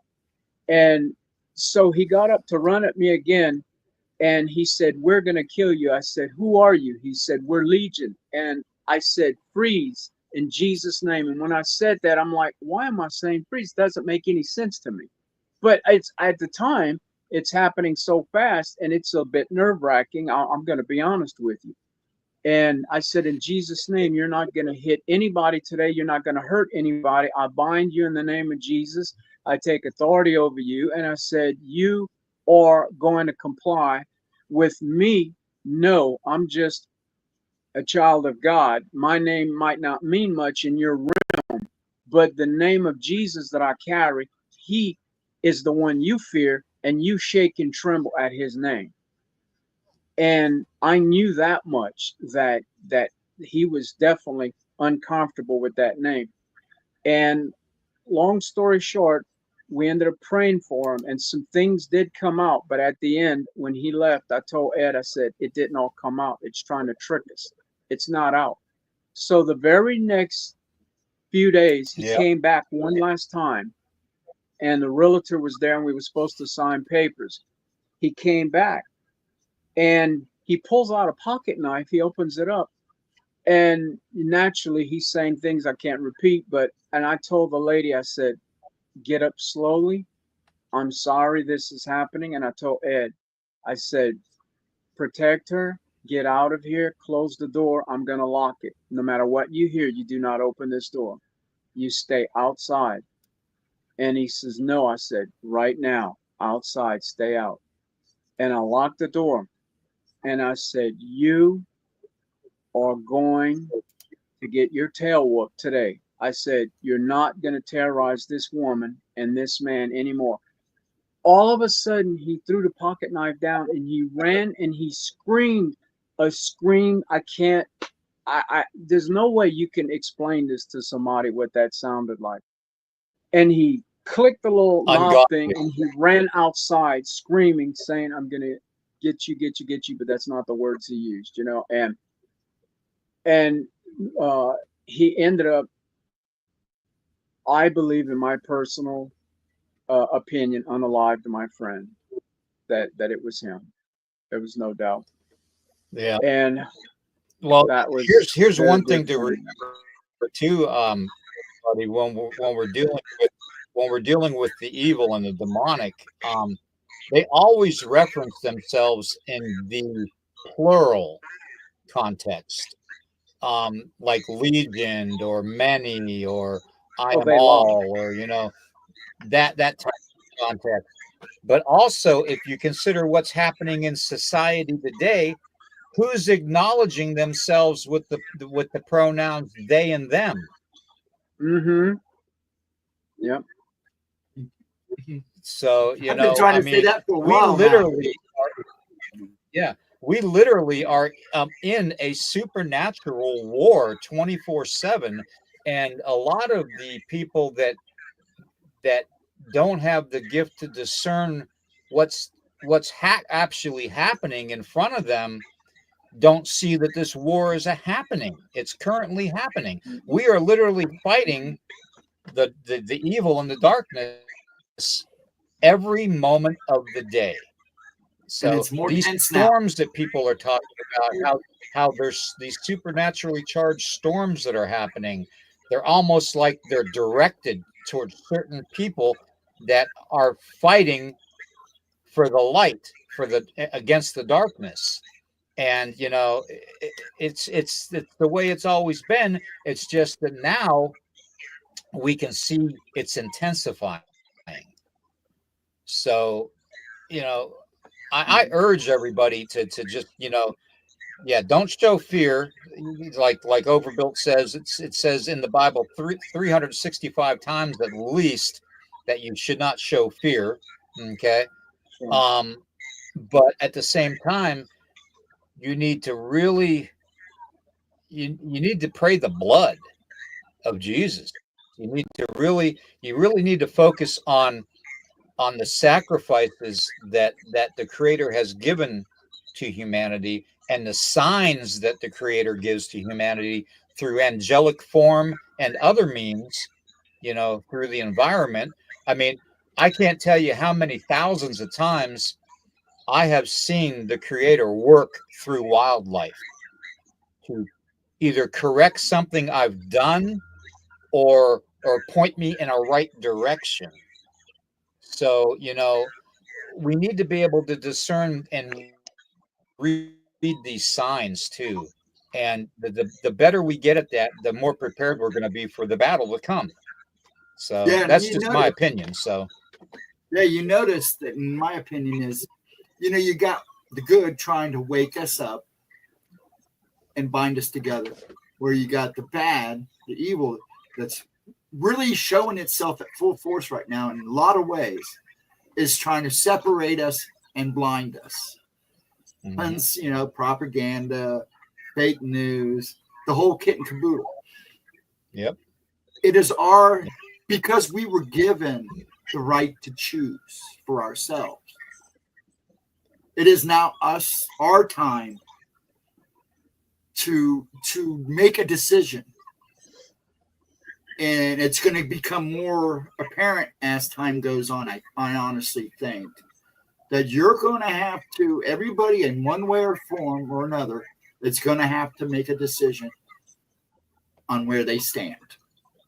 Exactly. In this world.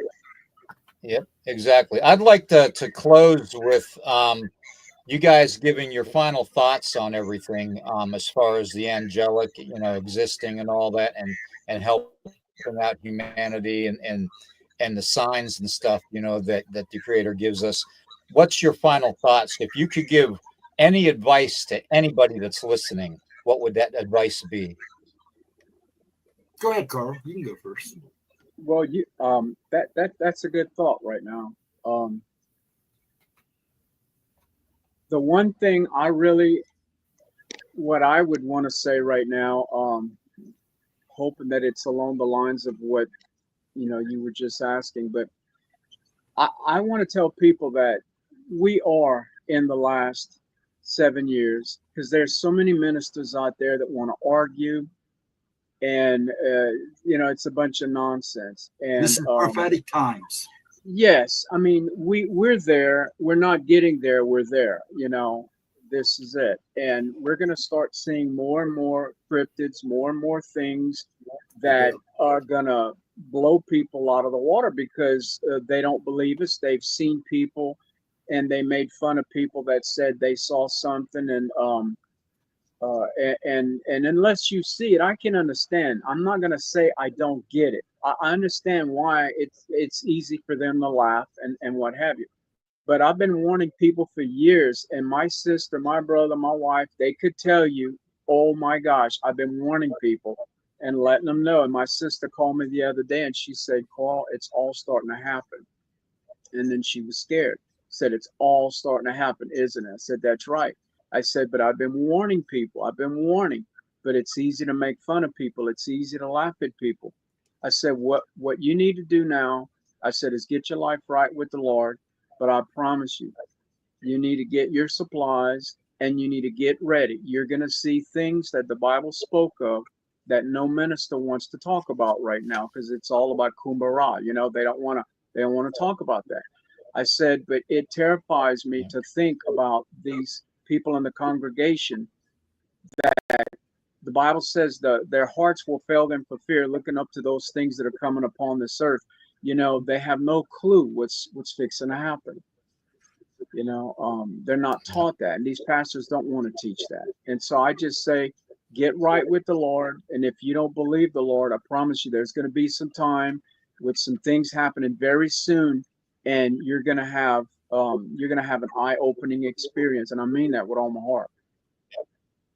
Exactly. And Dragon, what do you think? Well, I'll make mine quick. So, you know, Carl nailed a lot of it on the head. Yeah, it is. I look at things like this, and when it comes to myself, first about other people. When I meet people, even the people I know, I practice three things: stop, look, and listen.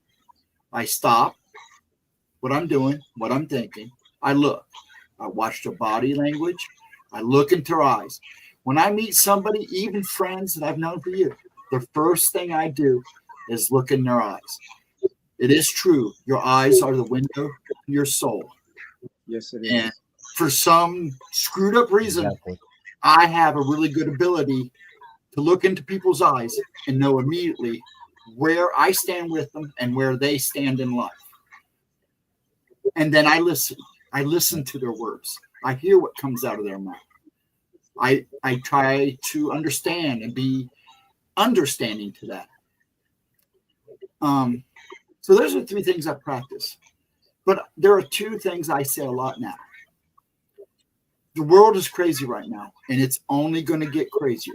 The veils are lifting, and they're lifting more and more every day, every passing years. People who don't believe are going to believe in one way or another. And the other one is to practice unconditional love, because unconditional love is the hardest of all love to manifest and become part of. It's hard to be unconditional love.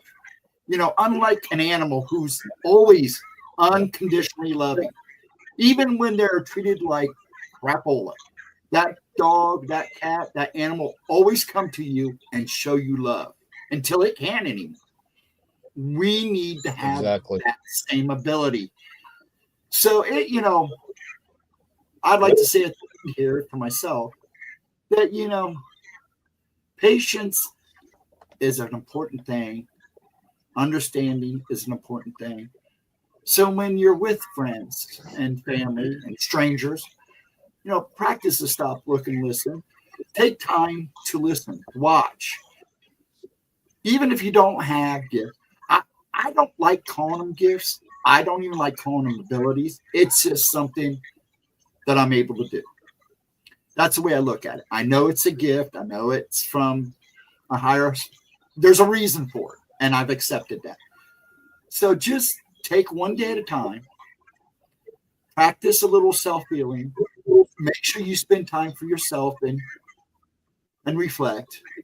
If you pray, meditate, and just take one day at a time and try to be as unconditionally loving, not only to the people around you, but to yourself, because it's even hard to be unconditionally loving to yourself at times. And I'll end on that. Exactly.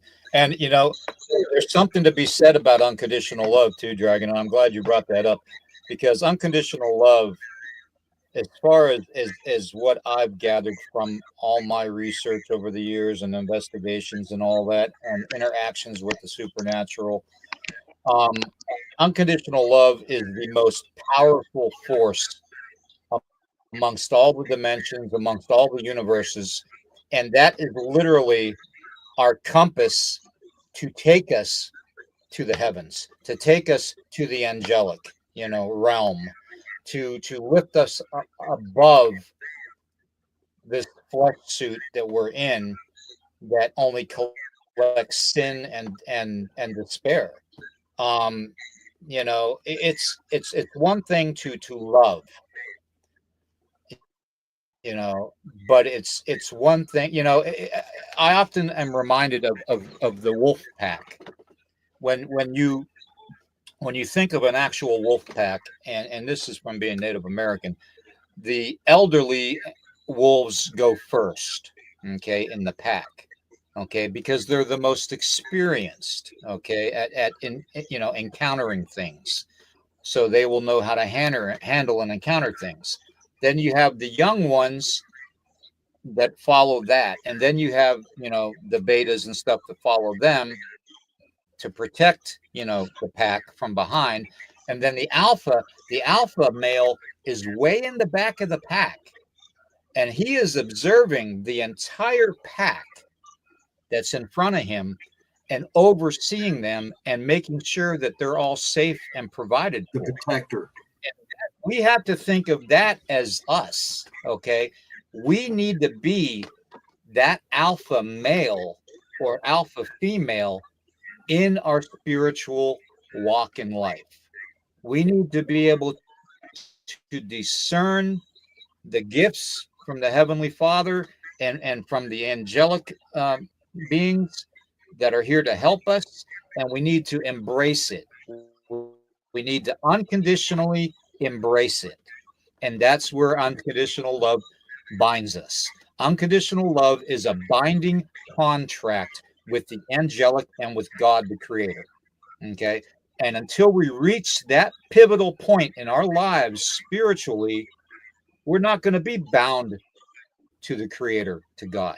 We're gonna love Him, but we're not going to be in unconditional love with Him. Okay.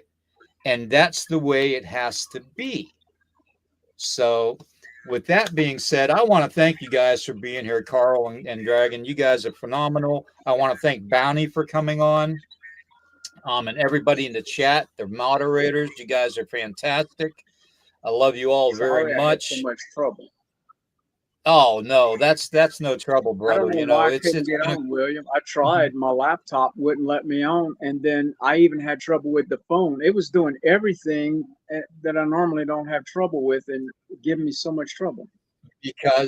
Because you're coming on this show with me and with Dragon and everybody else, and we're talking the truth and what we've learned in life in all our years of living is we know that the darkness does and the evil does not like the truth, because when you speak the truth, you're speaking light and you're giving forth light energy. Yes. So that's why you're creating a higher vibration. Exactly. So that being said, everybody, I always say question everything, and that's why I say it, because we are at a pivotal point in humanity right now, and unless we are able to discern the clues and the signals that the Creator is giving us through angelic means, our path in this life that's left is going to get a lot more strenuous and stressful. So we need to be able to keep on discerning and interpreting in the right way. So with that being said, I want to thank you guys. Thank everybody in the chat. Please like, heart, and share this out. Thank you, Celia. Thank you very much, dear. That means a lot. So thank you very much. There's something to be said about the angelic. Okay, they are here the Creator created angels to guide mankind, and it's always been that way. But I think that we, as far as humanity has gone, has steered away from being able to interpret angelic signs. And we need to get back into that. We need to really, really focus on discerning the signs. So, whenever you see a rainbow, I want everybody to smile and remember that what the rainbow represents. Whenever you hear somebody call themselves they or them, I want you to be able to discern what you're dealing with. Okay. And you know what? Question everything, guys. Yep. Okay. Question everything. God bless you all. And exactly. There's not one person out there that needs to be lost in this whole process. Okay. We are here as a community. Yes, we're cryptid hunters. Yes, we're paranormal investigators. Yes, we're supernatural, conduits and stuff like that. Yes, we are all these things. We're UFO investigators and all that. But that does not mean we don't have our faith. We all have a path. And that we all have a path. We all have a place. And that place is here for one another. So God bless everybody. We love you all very much. Dragon and Carl, thank you again for being here. And Thank you for having me. We'll see everybody Friday night at 11 p.m. Eastern. Behave, Roxanne. Stay safe, stay strong, stay positive, and keep the faith. Thank you, everybody. Have a good one, folks. God bless.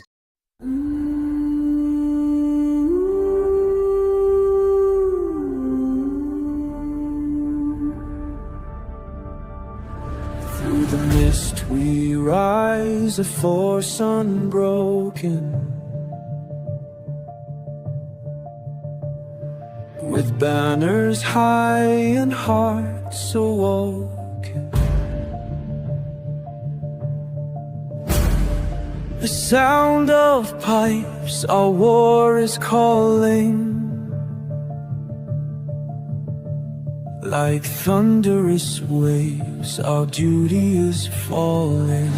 Stand tall, together we fight, with courage found in every breath.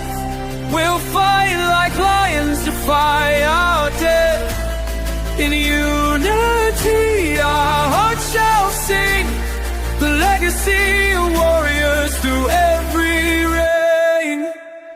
With battle cries we forge our fate,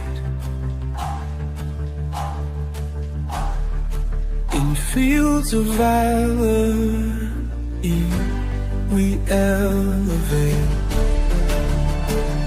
As shadows loom, our spirits gleam. Brothers in arms, we are the dream. Fearless, we take the night, with courage found in every breath. We'll fight like lions, defy our death. In unity, our hearts shall sing, the legacy of warriors through every reign. As dawn breaks, we know our name.